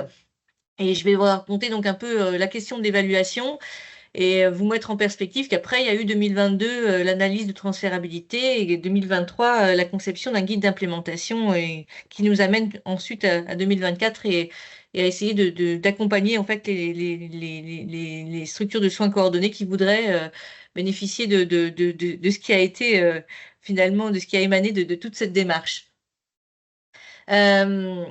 Ça pose tout de suite une question assez compliquée, ces histoires d'interventions complexes. Si vous êtes dans le champ de la santé publique, vous savez qu'on aime bien avoir un indicateur qui varie. Là, on a plein de patients avec des pathologies différentes qui sont pris en charge de façon individualisée, donc de façon différente, avec en plus un dispositif qui n'est pas seulement la prise en charge, mais qui est toute la construction partenariale autour, toute la dimension aussi justement de renforcement des liens et du pouvoir d'agir qui sont quand même des choses assez subtiles à évaluer, c'est le moins qu'on puisse dire. On n'a pas vraiment de grille aujourd'hui d'évaluation d'évolution du pouvoir d'agir. Donc, il a fallu réfléchir à comment est-ce qu'on pouvait évaluer cette intervention complexe. Et on est arrivé, donc on a fait ce travail avec l'Observatoire régional de la santé. Et donc, à l'époque, je travaillais à l'IREPS Auvergne-Rhône-Alpes. Et c'est un dispositif qui s'appelle Émergence, qui est un dispositif qui vraiment a vocation justement à faire émerger, on va dire, de la connaissance issue du terrain et à mettre en lien avec la connaissance issue des savoirs plus académiques et scientifiques. Et donc, on n'a pas réalisé de façon externe l'évaluation, mais on a accompagné le pôle de santé à évaluer son action avec évidemment un apport de méthodologie pour essayer d'avoir quelque chose qui soit robuste. Qu'est-ce qu'on a compris là-dedans? C'est qu'il fallait quelque part, il y avait quand même un certain nombre de grandes dimensions qui allaient contribuer justement à améliorer l'état de santé et réfléchir quels étaient finalement les leviers sur lesquels appuyer Impact pour pouvoir améliorer la santé des patients qui étaient accompagnés. Il y avait effectivement toute la dimension déjà de comprendre et vivre avec sa maladie, avec tous les programmes d'éducation thérapeutique du patient, de gestion de la douleur. La question de la douleur étant quand même quelque chose d'assez important dans la patientèle. Donc, ça faisait partie des questions qu'on a posées. Donc, tout un ensemble de questions et de recueil de données autour de comment est-ce que les personnes, les patients qui étaient pris en charge pouvaient améliorer leur compréhension de leur maladie et comment est-ce qu'ils arrivaient à développer une nouvelle façon de vivre avec leur maladie. On n'a peut-être pas trop dit, mais c'est quand même beaucoup aussi des patients qui sont avec des maladies chroniques. Donc, c'est vrai que c'est une prise en charge qui se fait au long cours. Donc, première grande dimension, c'était ça. Deuxième grande dimension, évidemment, c'est d'améliorer les comportements de santé type alimentation et activité physique, parce que d'une façon générale, ça fait quand même partie des grands déterminants de la santé. Donc, comprendre sa maladie, améliorer ses comportements de santé. Toute la question aussi de l'adhésion au traitement. Et en fait, toutes ces questions d'observance, ça repose sur ce qu'on appelle la littératie en santé. Alors, je ne sais pas si vous êtes familier du terme, mais à un moment donné, en fait, si on ne comprend pas ce qu'on nous prescrit, si on ne comprend pas pourquoi on fait les choses, on décroche et on ne le fait pas. Du coup, cette question de mieux se repérer en fait dans son parcours de soins, de comprendre qu'est-ce qui nous arrive, c'est ce qu'on appelle effectivement la question de la littératie en santé. Donc, développer la littératie en santé et puis, d'une certaine façon aussi, de la même façon, développer l'alliance thérapeutique, c'est-à-dire qu'on arrive à faire confiance et à poser les questions qui pourraient nous interroger ou à dire que là, ça va pas quand ça va pas, nous appeler de son médecin quand c'est compliqué et oser le faire, hein. Donc ça, c'est ces dimensions d'alliance thérapeutique. Et puis, il y avait quand même quelque chose qui est un déterminant extrêmement fort aussi de la santé, c'est la question de l'isolement et de l'exclusion sociale. Et c'est vrai que c'est très très loin d'être anecdotique parce que ça va un peu cette question de si vous n'êtes pas tout seul, vous allez pouvoir mobiliser beaucoup plus de ressources. Et c'était quand même une dimension, un enjeu très important que Impact aussi contribue à rompre ce sentiment d'isolement. Donc ça, c'est les grandes dimensions sur lesquelles Impact finalement a une incidence. Et puis, l'idée, c'est de voir si les patients qui passent par Impact avaient une amélioration de leur état de santé, au niveau au moins de la perception qu'ils en avaient. Et puis, avec les outils qu'on avait, qu'est-ce qu'on pouvait mesurer aussi d'évolution de leur état de santé. On a là aussi, comme on est sur des évaluations d'approches complexes, on a mobilisé un certain nombre de recueils de données. On est très très loin de l'indicateur est-ce que les gens ont arrêté de fumer ou pas arrêté de fumer. On est quelque chose de beaucoup plus complexe. On a mobilisé à la fois les rapports d'activité pour mesurer les efforts produits. Il y a eu ces entretiens effectivement qui ont été réalisés dans le cadre de travaux de thèse de médecine notamment. Et puis, tout ce qu'on appelle la recherche qualitative. Il y a une analyse aussi biomédicale qui a été faite à partir des données qui avaient été renseignées dans les dossiers médicaux sur un certain nombre de dimensions. Et puis, une enquête par questionnaire qui a été proposée à propos aux usagers du dispositif. Et on a recueilli quand même plus de 60% de réponses grâce aux médiateurs, justement, qui sont allés chercher les anciens patients pour les solliciter pour qu'ils répondent au questionnaire. On a quand même réussi à rentrer 90 questionnaires. Qu'est-ce que ça montre, cette évaluation? Ça montre qu'effectivement, il y a, alors on est beaucoup sur du déclaratif évidemment, mais qu'il y a une amélioration de l'alimentation. Dans 17% des patients qui disent que oui, effectivement, ils ont amélioré l'alimentation et que ça s'est maintenu dans le temps. Et ça, c'est quand même un sacré résultat. C'est-à-dire que non seulement, pendant que vous êtes pris en charge, vous êtes mobilisé sur la question, mais que probablement que les façons d'accompagner au niveau diététique sont suffisamment intégrées à leur mode de vie pour qu'il puisse y avoir un maintien dans le temps de ces changements d'alimentation. La question de l'activité physique aussi, avec effectivement aussi une amélioration de l'activité physique et que le rôle de l'APA est majeur parce que le fait de pouvoir continuer à bénéficier de l'APA ou d'avoir bénéficié d'une APA qui soit vraiment justement adaptée aux personnes, ça a fait qu'ils ont pu maintenir aussi dans le temps cette activité physique. Une meilleure compréhension de leurs problèmes de santé, qui était un des enjeux majeurs de cette histoire-là. L'amélioration de leur rapport aux médicaments, avec effectivement potentiellement aussi une diminution du nombre de médicaments qui sont pris. L'amélioration du moral en lien avec le suivi. Effectivement, si vous avez en plus réussi à franchir la porte du psychologue alors que vous aviez clairement des symptômes dépressifs, eh bien, vous avez quand même là aussi déclaré que votre morale allait quand même bien mieux après cette prise en charge avec Impact. Et puis, une diminution, stabilisation de la masse grasse viscérale, ça c'était sur les indicateurs qui ont été recensés au niveau de... J'ai perdu le nom, Julie, l'impédomètre, oui. au niveau oui, on a un tout petit peu, on a pris quelques critères biomédicaux et effectivement, avec l'impédance-mètre, il y avait un examen à l'entrée dans le dispositif et à la sortie ou après la sortie du dispositif, donc plusieurs mois ou plusieurs années après, ce qui a pu donner ces résultats. Impédance-mètre. Impédance. J'ai l'impédant, mais il m'en manquait un petit bout. Voilà, donc ça, c'est pour passer un peu rapidement sur les résultats. Et il y a des choses un peu plus précises, évidemment, dans le rapport, mais pour vous montrer que c'était quand même une sacrée gageure aussi de réussir à montrer que une intervention complexe comme ça, elle produisait des effets, et elle produisait des effets vraiment positifs. Et que finalement, on est quand même sur des populations qui sont en plus, c'est pas facile de pouvoir obtenir des résultats un peu de changement de comportement et de meilleure d'une autonomisation aussi dans son parcours de soins. Parce que si vous êtes clairement un peu plus clair sur la question des traitements et de comment vous allez pouvoir vous repérer dans tout ça et que vous êtes en capacité d'aller chercher des spécialistes et du soin, ben vous êtes quand même dans une meilleure perspective en sortant du dispositif que quand vous êtes rentré dans le dispositif.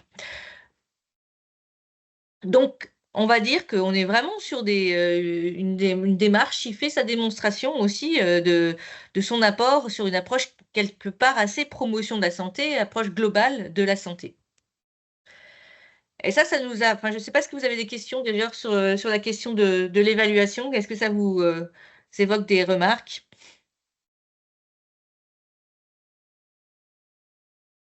Vous dire aussi on est aussi en train d'essayer de creuser du côté des effets plus factuels d'impact sur les données biomédicales des personnes avec effectivement une collaboration avec le LIREC, qui est un organisme qui a plus l'habitude de travailler les évaluations d'impact justement en santé et qui nous accompagne pour voir comment est-ce qu'on peut utiliser les données rentrer dans dans le logiciel Veda pour en fait valoriser la base de données qu'on a et essayer de voir qu'est-ce que ça produit si on arrive à regarder tous les différents parcours, y compris du côté de la mobilisation des ateliers collectifs, qu'est-ce que ça produit comme spécificité par rapport à des personnes qui ne seraient pas confrontées enfin, qui n'auraient pas plutôt bénéficié du dispositif Impact. Donc, on va aller encore un peu plus loin. Pas d'autres questions sur la partie évaluation? Cette évaluation. Ah, pardon. Ouais. Oui, on voit là que vous étiez dans une action innovante qui a démarré il y a longtemps. Donc maintenant, est-ce que ça s'est intégré dans l'évaluation SECPA? Parce que il y a quand même une interaction entre le financement SECPA et ce que vous continuez à faire sur Impact. Donc, est-ce que dans les évaluations de SECPA nationales, ça prend en compte des choses par rapport à Impact?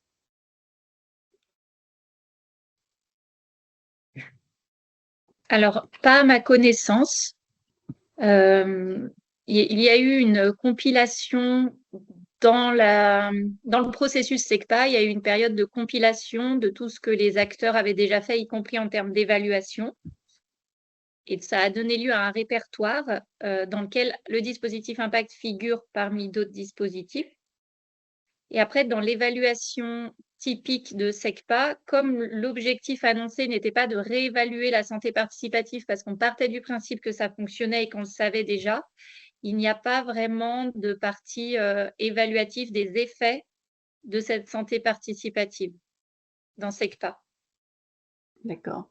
Et qu'est-ce qui vous est demandé alors comme évaluation dans SECPA?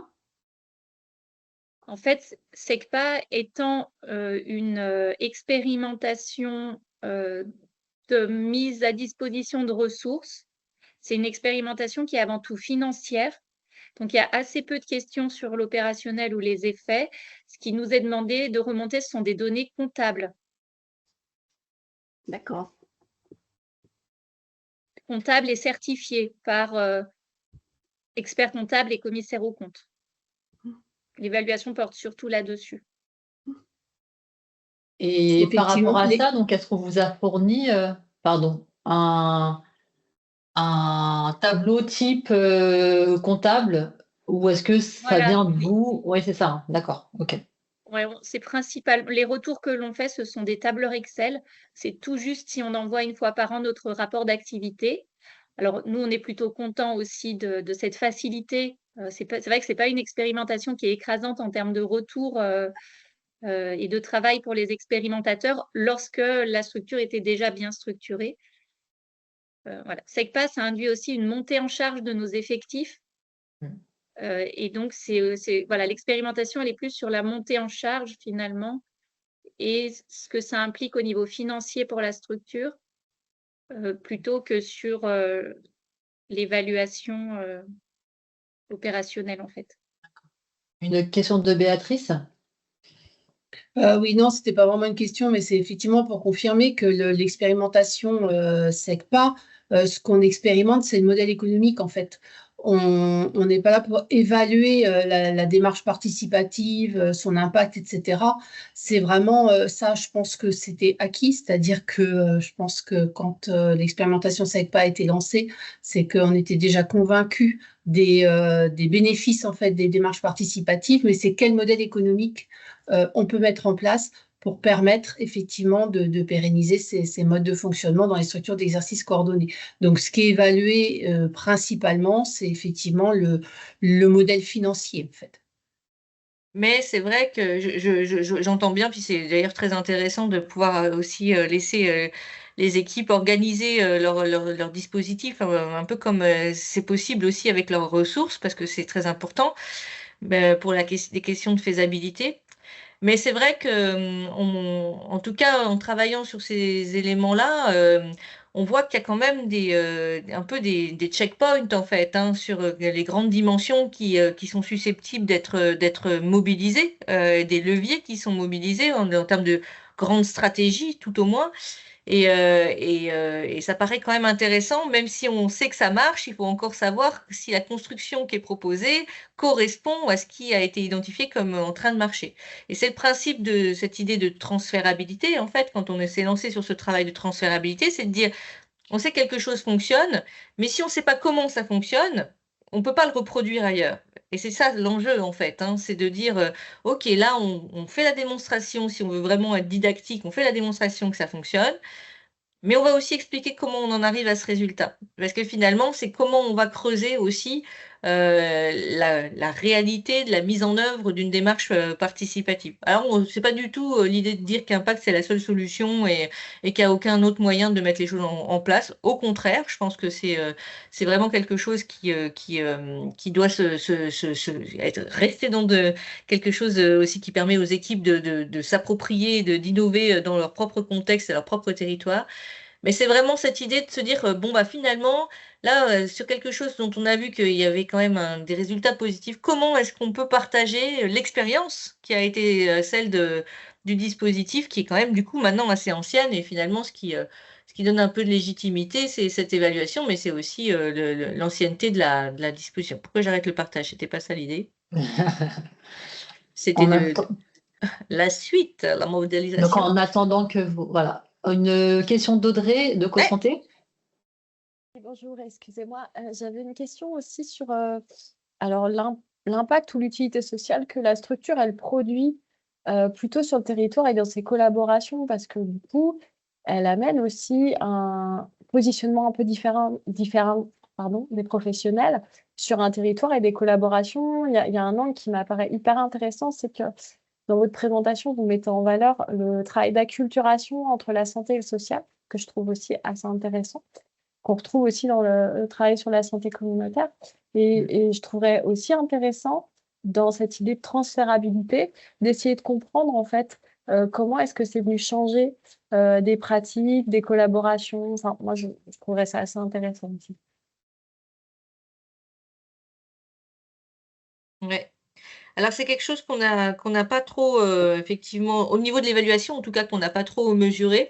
C'est vrai que des choses que j'aurais envie de faire, moi, maintenant aussi, c'est de voir notamment la question de l'évolution de la qualité de vie au travail des professionnels de santé qui rentrent dans l'impact, parce que, le témoignage de Jean-Louis, moi, en ayant quand même passé pas mal de temps au pôle santé de Chambéry, je vois que les gens qui travaillent dans le dispositif, ils vont bien. Et la question aujourd'hui de la qualité de vie et de la santé mentale des soignants, elle est quand même vachement centrale et c'est aussi un axe qu'on pourrait développer. Mais pour ça, il faudrait qu'il y ait d'autres endroits où il y ait de l'expérimentation justement de ce genre de dispositif-là et qu'on le regarde sur une évolution. Parce que là, maintenant, ça fait trop longtemps qu'ils sont là. Ils sont contents, mais on ne sait pas exactement à quoi c'est dû. Il faudrait pouvoir le démontrer si on voulait être dans une démarche un peu rigoureuse. Et puis après, c'est vrai que sur la question de comment est-ce que ça fait du lien avec le secteur social, on avait cette réflexion l'autre jour, je ne sais pas si vous vous en souvenez, Julie et Jean-Louis, mais on se disait que notamment c'est un endroit où il n'y a plus de centre social à Chambéry, au Haut-de-Chambéry. Le centre social s'est cassé la figure. Et en même temps, bah, c'est quand même un quartier qui tient globalement la route et probablement que le rôle que joue le pôle santé de Chambéry est assez central en fait dans cette histoire-là. Mais alors là, quand on parle des interventions complexes, là ça devient vraiment très complexe à évaluer. Mais si vous avez des idées, je suis preneuse sur comment s'y prendre.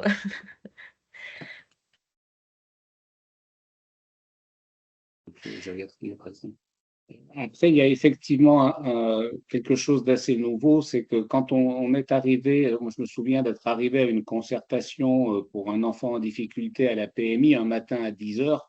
Ils m'ont regardé avec des yeux comme ça. Je crois que c'est la première fois qu'ils voyaient un médecin traitant participer à ce genre d'activité. Après, au niveau territorial, on revient un petit peu pareil. C'est-à-dire qu'à un moment, on va rencontrer des gens qui sont plutôt des institutions, qui vont discuter de situations. On arrive avec un peu cette expertise de terrain. On va raconter des situations, voilà, des endroits du quartier qu'on connaît, des choses que nous ont raconté les patients.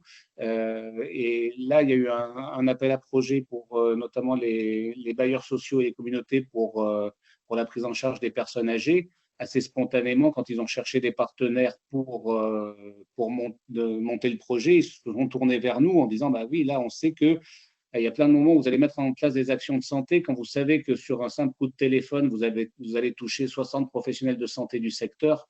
Voilà, il y a aussi ce côté de réciprocité, d'échange. Nous, on va plus facilement solliciter les partenaires pour nos actions, mais pour leurs actions de leur côté, ils viennent nous solliciter aussi. C'est vrai que ça se mesure du coup. Et ça se mesure. C'est un des indicateurs qu'on. Alors, on manque des outils statistiques ou informatiques pour le faire, mais on avait envisagé un temps et on continue, on ne sait pas encore comment on va le faire, mais de mesurer ou de compter les interactions qu'il y a entre les différentes structures et comment on peut aussi générer à certains moments des coopérations entre d'autres structures. Et ça peut être un indicateur mesurable. On en discutera peut-être avec le direct. Ouais. Une question d'Émilie de la maison de santé des quartiers de Saint-Aubin, Le Mans. Bonjour, Émilie Guillou, je suis l'infirmière libérale au quartier sud du Mans. Et en fait, nous aussi, on est multisites, hein, comme vous. Vous parlez d'une soixantaine de professionnels. Comment vous arrivez à coordonner et à faire que tout le monde participe ensemble et à motiver toute l'équipe et à coordonner?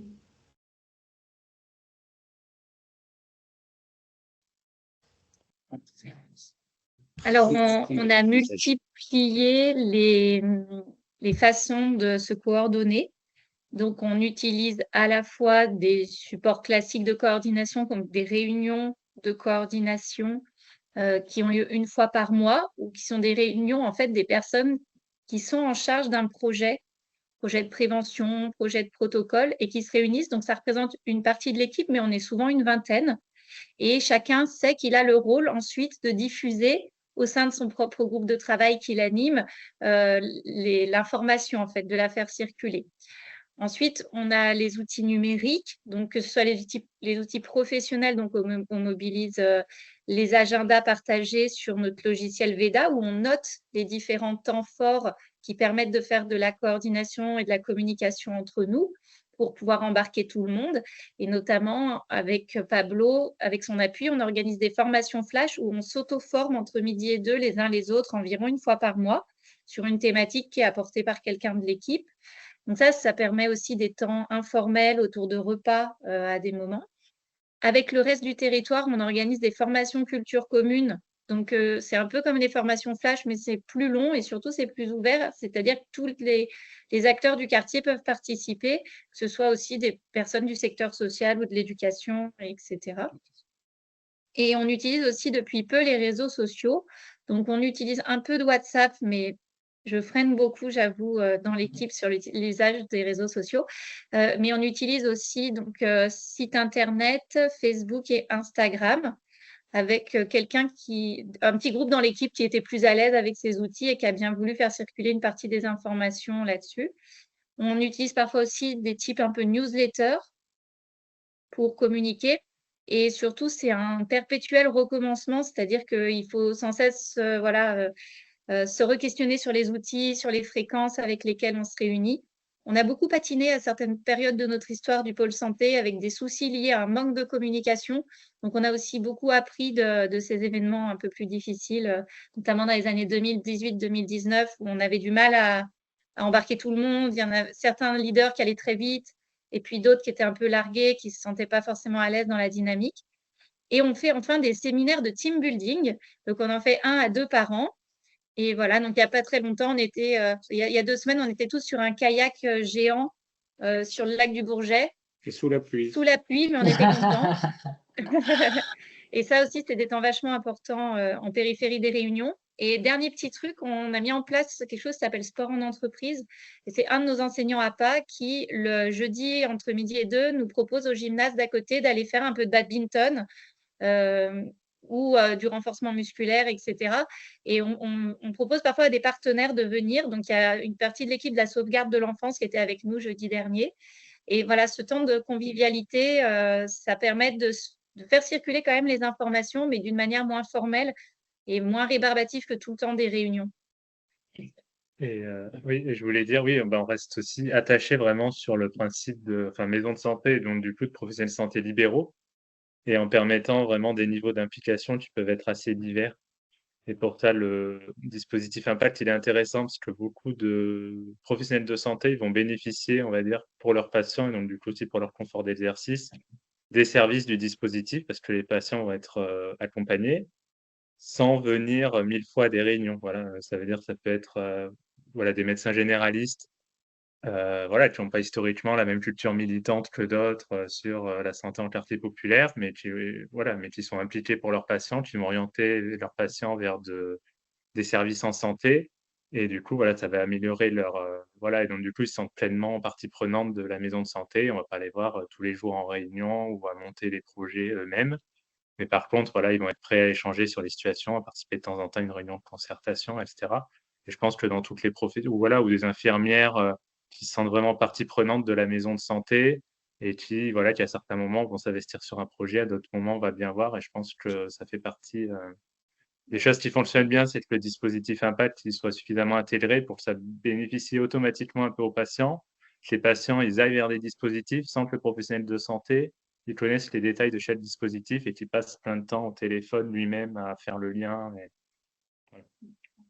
D'ailleurs, en fait, derrière la participation, c'est juste que derrière la question de la participation des usagers, vous allez retrouver les mêmes questions sur la participation des professionnels. Ça, on l'avait vu aussi quand on avait travaillé en 2017. On parle tout le temps, il faut faire participer les usagers, oui, mais il y en a plein qui veulent, et dans les professionnels de santé, il y en a plein qui ne veulent pas participer. Il y a des professionnels, on les voit une fois dans l'année, ils viennent, mais au moins, ils se tiennent au courant, le lien est conservé. Et puis, s'il y a une thématique qui apparaît qui les intéresse, alors ils vont venir, ils vont être sur un groupe de travail, on va beaucoup les voir, et puis après, ils repartiront faire leurs activités. Ils restent membres de la communauté, et c'est pas, les temps formels, on est tous réunis à 60, on n'en fait pas beaucoup, franchement. Okay. C'est pas grave. Et vous participez aussi à pas mal de réseaux, de groupes de travail, en dehors de votre… C'est aussi ça, la démarche de partenariat, elle se fait aussi en sortant hors les murs et en ayant justement aussi une possibilité de valorisation aussi de ces temps de travail-là. Comment vous faites, vous arrivez à financer ces temps de travail-là, Julie ? De participation aux différents réseaux, des choses comme ça? Pour le financement, oui, alors pour les professionnels salariés, c'est sur leur temps salarié, donc on est 12 salariés. Et pour les professionnels libéraux, donc la cinquantaine d'autres professionnels, donc c'est sur une grille tarifaire qui est votée en assemblée générale régulièrement. Donc les choses elles sont posées et on sait combien une heure est rémunérée, une heure de réunion, de la rédaction, les différents temps sont découpés, animation d'atelier, etc. il y a beaucoup de maisons de santé qui fonctionnent comme ça. Donc, voilà, je pense que vous connaissez déjà pour la plupart. Et après, pour les patients, donc, ils ne sont pas indemnisés, enfin, ils ne sont pas rémunérés. Ils savent que c'est un engagement qui est bénévole. Et il arrive qu'on les enfin, qu'on ait envie de se faire des cadeaux. Et dans ces cas-là, quand on fait l'arbre de Noël, donc une fois par an, on fait l'arbre de Noël du pôle santé, les bénévoles viennent aussi et ont un cadeau ainsi que leurs enfants. Ou parfois, on donne aussi un chèque cadeau pour quand il y a vraiment une implication qui est remarquable d'un bénévole. Et puis aussi, il y a un certain nombre de personnes, des patients qui sont entrés en tant que bénévoles et qui maintenant sont salariés de la structure. C'est par exemple le cas de notre médiatrice, d'une de nos 2 médiatrices. Ok. Vous avez combien, enfin une question sans transition, mais vous avez combien de groupes de travail, de commissions? Tu réponds, Pablo? Oui, c'est pas évident à répondre parce qu'on a des niveaux assez différents en fait. Là, par exemple, actuellement, oui, on va avoir un groupe de travail sur les thématiques assez précises, par exemple sur les douleurs chroniques. On a voilà, ou sur les addictions, ou sur l'activité physique adaptée. Ça peut être en fonction des besoins spécifiques, où on va avoir les réunions de coordination mensuelles, les formations flash. Oui, donc ça fait un peu une dizaine de formats et groupes de travail comme ça, mais ça va être oui, par mois environ. Par mois, d'accord. Ok. Ouais, comme sur les réunions de concertation, il y a plusieurs modalités, soit des temps vraiment on invite un peu toute l'équipe, ou des formats où c'est finalement les professionnels concernés par une situation qui vont se réunir. Donc à chaque fois, il y a des formats, le fait d'être une grosse équipe, ça amène quand même à des formats assez divers et variés, puis pour essayer de toujours être en phase avec les attentes et les niveaux d'implication de chacun. Merci. Alors, je suis aussi maître du temps de cette session et je rappelle juste qu'il est 2h10 et que nous devons nous quitter à 2h30. Donc, je ne sais pas si en 20 minutes par rapport à ce qui vous reste à présenter. Est-ce que c'est large? Bon, super. C'est large. Enfin, ça dépend. Non, mais en fait, vous dire que du coup, on a fait un travail effectivement d'analyse de transférabilité où on a regroupé justement dans un comité. Au revoir Madame Lecomte. Dans un comité, un certain nombre de structures, enfin de participants à Impact, et on a aussi travaillé avec une CPTS de Saint-Martin-d'Air qui avait mis en place Impact justement en expérimentation un peu à l'issue des premières années du pôle santé de Chambéry. Et on a pu comparer du coup les 2 expériences et essayer de trouver à l'intérieur de ça quels étaient les principes actifs, les fonctions clés de cette intervention et de expliquer les résultats, les bons résultats qu'on obtenait. Voilà, et donc on l'a dit tout à l'heure quand on a vu le petit schéma, c'est déjà Impact, c'est déjà une question d'équipe en fait, qui est une équipe qui est quelque chose qui a des valeurs partagées avec une approche globale de la santé, une posture non paternaliste, non descendante, qui est centrée sur le patient. Il y a la question d'un travail d'équipe qui est coordonné, avec une place importante aux médiatrices qui vont vraiment faire partie aussi de l'équipe en tant que telle. Et puis, c'est aussi cette idée que si on est vraiment une équipe, on va partager l'information, pas seulement dans le champ médical et paramédical, mais aussi justement aux membres de l'équipe qui peuvent être les coordinateurs, les médiateurs santé. Et ça, c'est aussi une conception de comment est-ce qu'on va travailler les choses qui est très spécifique.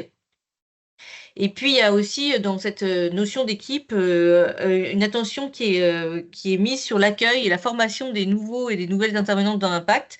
C'est quand même des équipes qui sont très vivantes avec des gens qui arrivent, des gens qui sortent.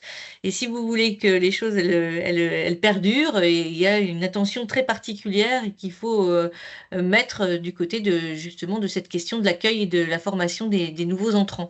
Et ça fait partie, Julie l'a pas dit, elle a parlé de team building, mais le séminaire Impact est aussi vraiment l'occasion de se re-questionner sur qu'est-ce qu'on cherche à faire, où est-ce qu'on en est, quels sont les endroits où on est limite, discuter des rôles et des fonctions de chacun. Et c'est à chaque fois justement le fait de faire équipe en redéfinissant collectivement comment on fonctionne. C'est aussi une approche qui est très territorialisée, hein. C'est quelque chose qui fait partie des fonctions clés très importantes de cette dimension-là. Et on n'est pas sur un dispositif d'appui de niveau départemental où on va mettre les gens en lien. On est affaire à des populations qui sont avec cette situation de précarité, de défavorisation, qui vont avoir une temporalité et une mobilité assez courte. Du coup, cet enjeu de proximité immédiate, il est central par rapport aux populations qui sont concernées par le dispositif. Le fait qu'on soit aussi en train de travailler sur plusieurs déterminants de la santé, une approche globale, et ben effectivement, le fait que ce soit territorialisé, on va être aussi vraiment sur les environnements matériels en fait des personnes et comment on se rend aux endroits, comment on favorise l'accès dans un territoire qui est délimité. On est effectivement, vous l'avez souligné, du côté du champ médical, mais pas seulement, et c'est quand même très fort de ce côté-là au niveau d'impact. On n'est vraiment pas juste en train de multiplier les dimensions de la prise en charge, mais de travailler sur les déterminants de la santé, et on va être obligé du coup de collaborer avec toute la partie qui était à droite tout à l'heure sur la liste des acteurs qui étaient évoqués. Et puis, c'est cette dimension intersectorielle de soutien mutuel entre les professionnels. C'est ce que disait tout à l'heure Jean-Louis. À un moment donné, on n'est pas tout seul, et en fait, le fait de se sentir épaulé et pas isolé face aux situations, c'est vraiment important. Champ médical, et pas que champ médical, paramédical et aussi les autres acteurs. Donc, la dimension territoriale d'approche sur un territoire, elle est très importante. Et puis, c'est un peu incontournable, en fait, cette histoire de lieu dédié. Il y a cet espace ressources santé qui n'est pas... il y a plusieurs bâtiments, et la maison de santé, elle n'est pas... le centre névralgique du soin n'est pas là. C'est un lieu qui est dédié au dispositif Impact. Alors, il n'y a pas que Impact dedans, mais globalement, c'est cet endroit d'accès qui est visible, qui est facile d'accès. Vous pouvez pousser la porte, aller discuter avec l'accueillante, discuter des choses qui peuvent aussi être un enjeu pour vous à ce moment-là. C'est beaucoup plus facile d'orienter les personnes quand il y a un lieu qui est dédié. C'est beaucoup plus facile d'avoir une culture commune et une identité de culture d'équipe quand il y a un lieu dédié. Et puis, très clairement, ça va permettre aussi le fait d'avoir un espace qu'il est possible de s'approprier et de repérer pour les patients qui ne soient pas les lieux de soins habituels. Ça favorise cette participation des patients avec la dimension de la convivialité qui n'est pas du tout anecdotique en vérité et qui est vraiment très importante dans le fonctionnement d'impact. Voilà, donc en gros, l'équipe, le territoire, le lieu, avec toutes ces dimensions-là qui sont très importantes. On n'aura peut-être pas le temps là, de développer les grands critères de qualité d'impact, mais on les a évoqués un peu en transversal. Je vous inviterai à y retourner du coup du côté du guide qu'on a pu concevoir. Et puis, on s'est posé la question aussi, vous l'avez souligné, hein, ça fait un moment qu'Impact est parti, que le pôle santé de Chambéry s'est lancé dans cette démarche-là depuis 2013. Et on ne peut pas dire que ce soit des choses qui se soient faites en un jour. Il a fallu de construire des choses. Et aujourd'hui, cette méthode un peu aboutie, ce dispositif assez abouti, il vient pas seulement c'est pas né d'hier, ça s'est construit petit à petit. Et là, Julie, je ne sais pas si tu veux expliquer un petit peu aussi cette idée qu'il ne faut pas se retrouver non plus trop impressionné par les choses et qu'on peut partir petit, en fait. Hein. Oui, c'est vrai. Ce qui est requis au départ, finalement, c'est d'avoir une équipe, si possible, d'au moins 3 professionnels de santé paramédicaux. De toute façon, on est une structure de type maison de santé. Ça veut dire qu'on a au moins 2 médecins généralistes dans sa structure. Sinon, on ne peut pas prétendre être une maison de santé. Donc, ça, c'est un peu le prérequis de départ. Ça fait une petite équipe pour lancer les choses.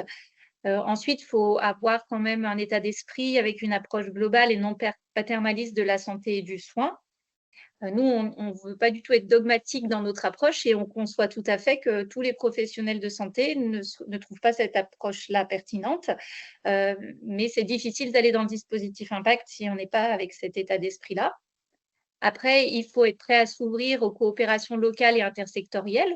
Il y a certaines maisons de santé, par exemple, qui préfèrent travailler entre elles en interne et pas forcément travailler trop les coopérations ou qui ne le peuvent pas tout simplement. Donc, il faut aussi qu'il y ait une personne dans l'équipe qui ait suivi une formation en prévention, promotion de la santé. Ça, c'est quand même assez important.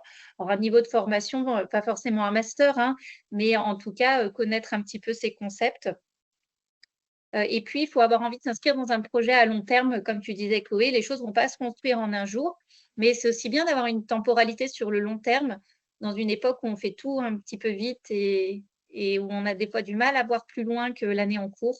Là, de se dire qu'on part sur peut-être 5 ou 10 ans pour construire les choses, je trouve que c'est intéressant. Après, au niveau du territoire, alors nous, on l'a testé et on l'a construit dans un quartier politique de la ville. Mais ça peut être aussi dans un autre quartier, par exemple une zone rurale. Ce qui compte, c'est avoir quand même la notion d'un territoire vécu. On est vraiment un dispositif à l'échelle micro, à l'échelle locale ou même infralocale, et également avec un territoire qui a une identité en fait. C'est vrai que peut-être dans une grande ville où c'est peut-être plus difficile de délimiter les contours, je ne saurais pas vous dire à ce stade comment est-ce qu'il faudrait organiser ce dispositif impact. Mais on peut bien imaginer à l'échelle d'un quartier ou à l'échelle d'une zone rurale que c'est tout à fait pertinent. Et puis, il faut connaître à minima les caractéristiques de la population de son territoire d'exercice, soit à travers un diagnostic local de santé, par exemple, réalisé par sa maison de santé ou par une structure externe.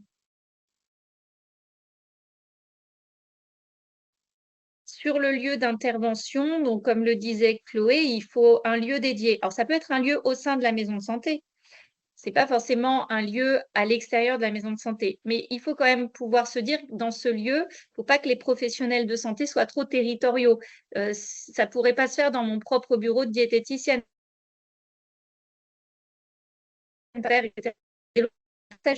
Donc, soit on dédie une partie de la maison de santé au dispositif, et dans ces cas-là, on estime que c'est des bureaux qu'on se prête, que les patients peuvent utiliser la salle collective ou les partenaires. Soit ça peut être construit à Saint-Martin-d'Hères, par exemple, ils avaient construit les choses dans le centre social qui était juste à côté de leur maison de santé, avec une mise à disposition d'une partie des locaux du centre social au dispositif. Et c'est important que ce lieu il soit dédié à la santé, que ça ne soit pas non plus un lieu fourre-tout. Impact, ce n'est pas une maison France Service non plus. Et du coup, voilà, c'était important qu'il soit dédié à la santé. Alors, sur comment on se structure et comment on finance le dispositif, vous allez voir que pour démarrer, il ne faut vraiment pas grand-chose.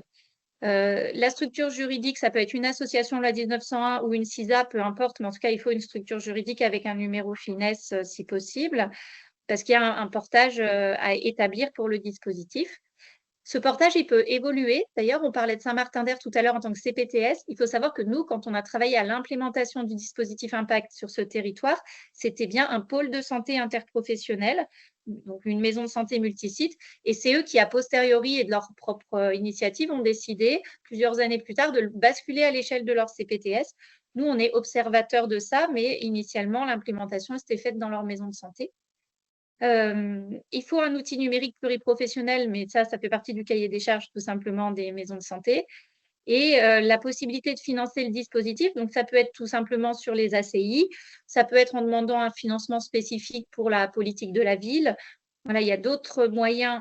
Alors, il y a SECPA, bien entendu, mais il y a plein d'autres moyens de financer une enveloppe de démarrage. En fait, voilà, on peut la trouver. Il y a des forfaits de prévention à l'assurance maladie, à l'ARS, etc. La Fondation de France aussi qui soutient parfois les démarches participatives des maisons de santé. Je reviens juste du coup en arrière. C'est vrai qu'on a fait ce guide là, le guide Impact, qui n'est pas un guide qui va vous permettre de monter votre dispositif en soi, mais qui par contre va vous éclairer sur qu'est-ce que c'est et de quoi vous avez besoin si vous voulez commencer à vous lancer dans l'aventure. Voilà, c'est plus un guide d'aide à la décision, d'y aller en équipe sur le développement de ce type d'action.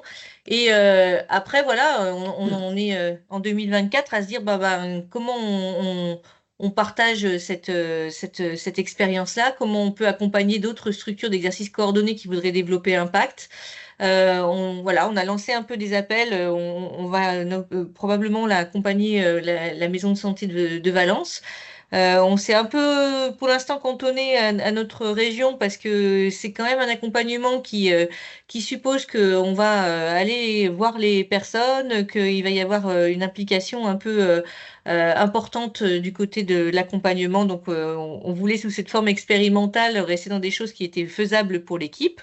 Mais voilà, on est très ouvert à toute modalité, possibilité ou demande qui pourrait être faite d'accompagnement parce que voilà, on a l'impression qu'il y a quelque chose qui est intéressant et que si on est en train de chercher la mise en application d'une démarche de promotion de la santé liée aux soins coordonnés ou en tout cas de santé participative, effectivement, il y a SECPA, mais qu'est-ce qu'on met dans SECPA? Ça, c'est un peu, on va dire, la cuisine qu'on pourrait proposer à l'intérieur. On arrive au terme de notre rendez-vous. S'il n'y a pas d'autres questions, pas d'autres commentaires, il ne me reste plus qu'à vous remercier, donc tous les 4 déjà, d'avoir pris le temps de préparer cette intervention, de vous être rendu disponible pour nous permettre de comprendre beaucoup mieux votre fonctionnement et puis de partager votre expérience donc avec nous. Et puis merci à tous les participants pour vos questions et pour votre intérêt. Voilà, donc nous restons disponibles si besoin par mail. Et puis pareil, voilà, s'il y a des questions, n'hésitez pas à me contacter par téléphone ou par mail.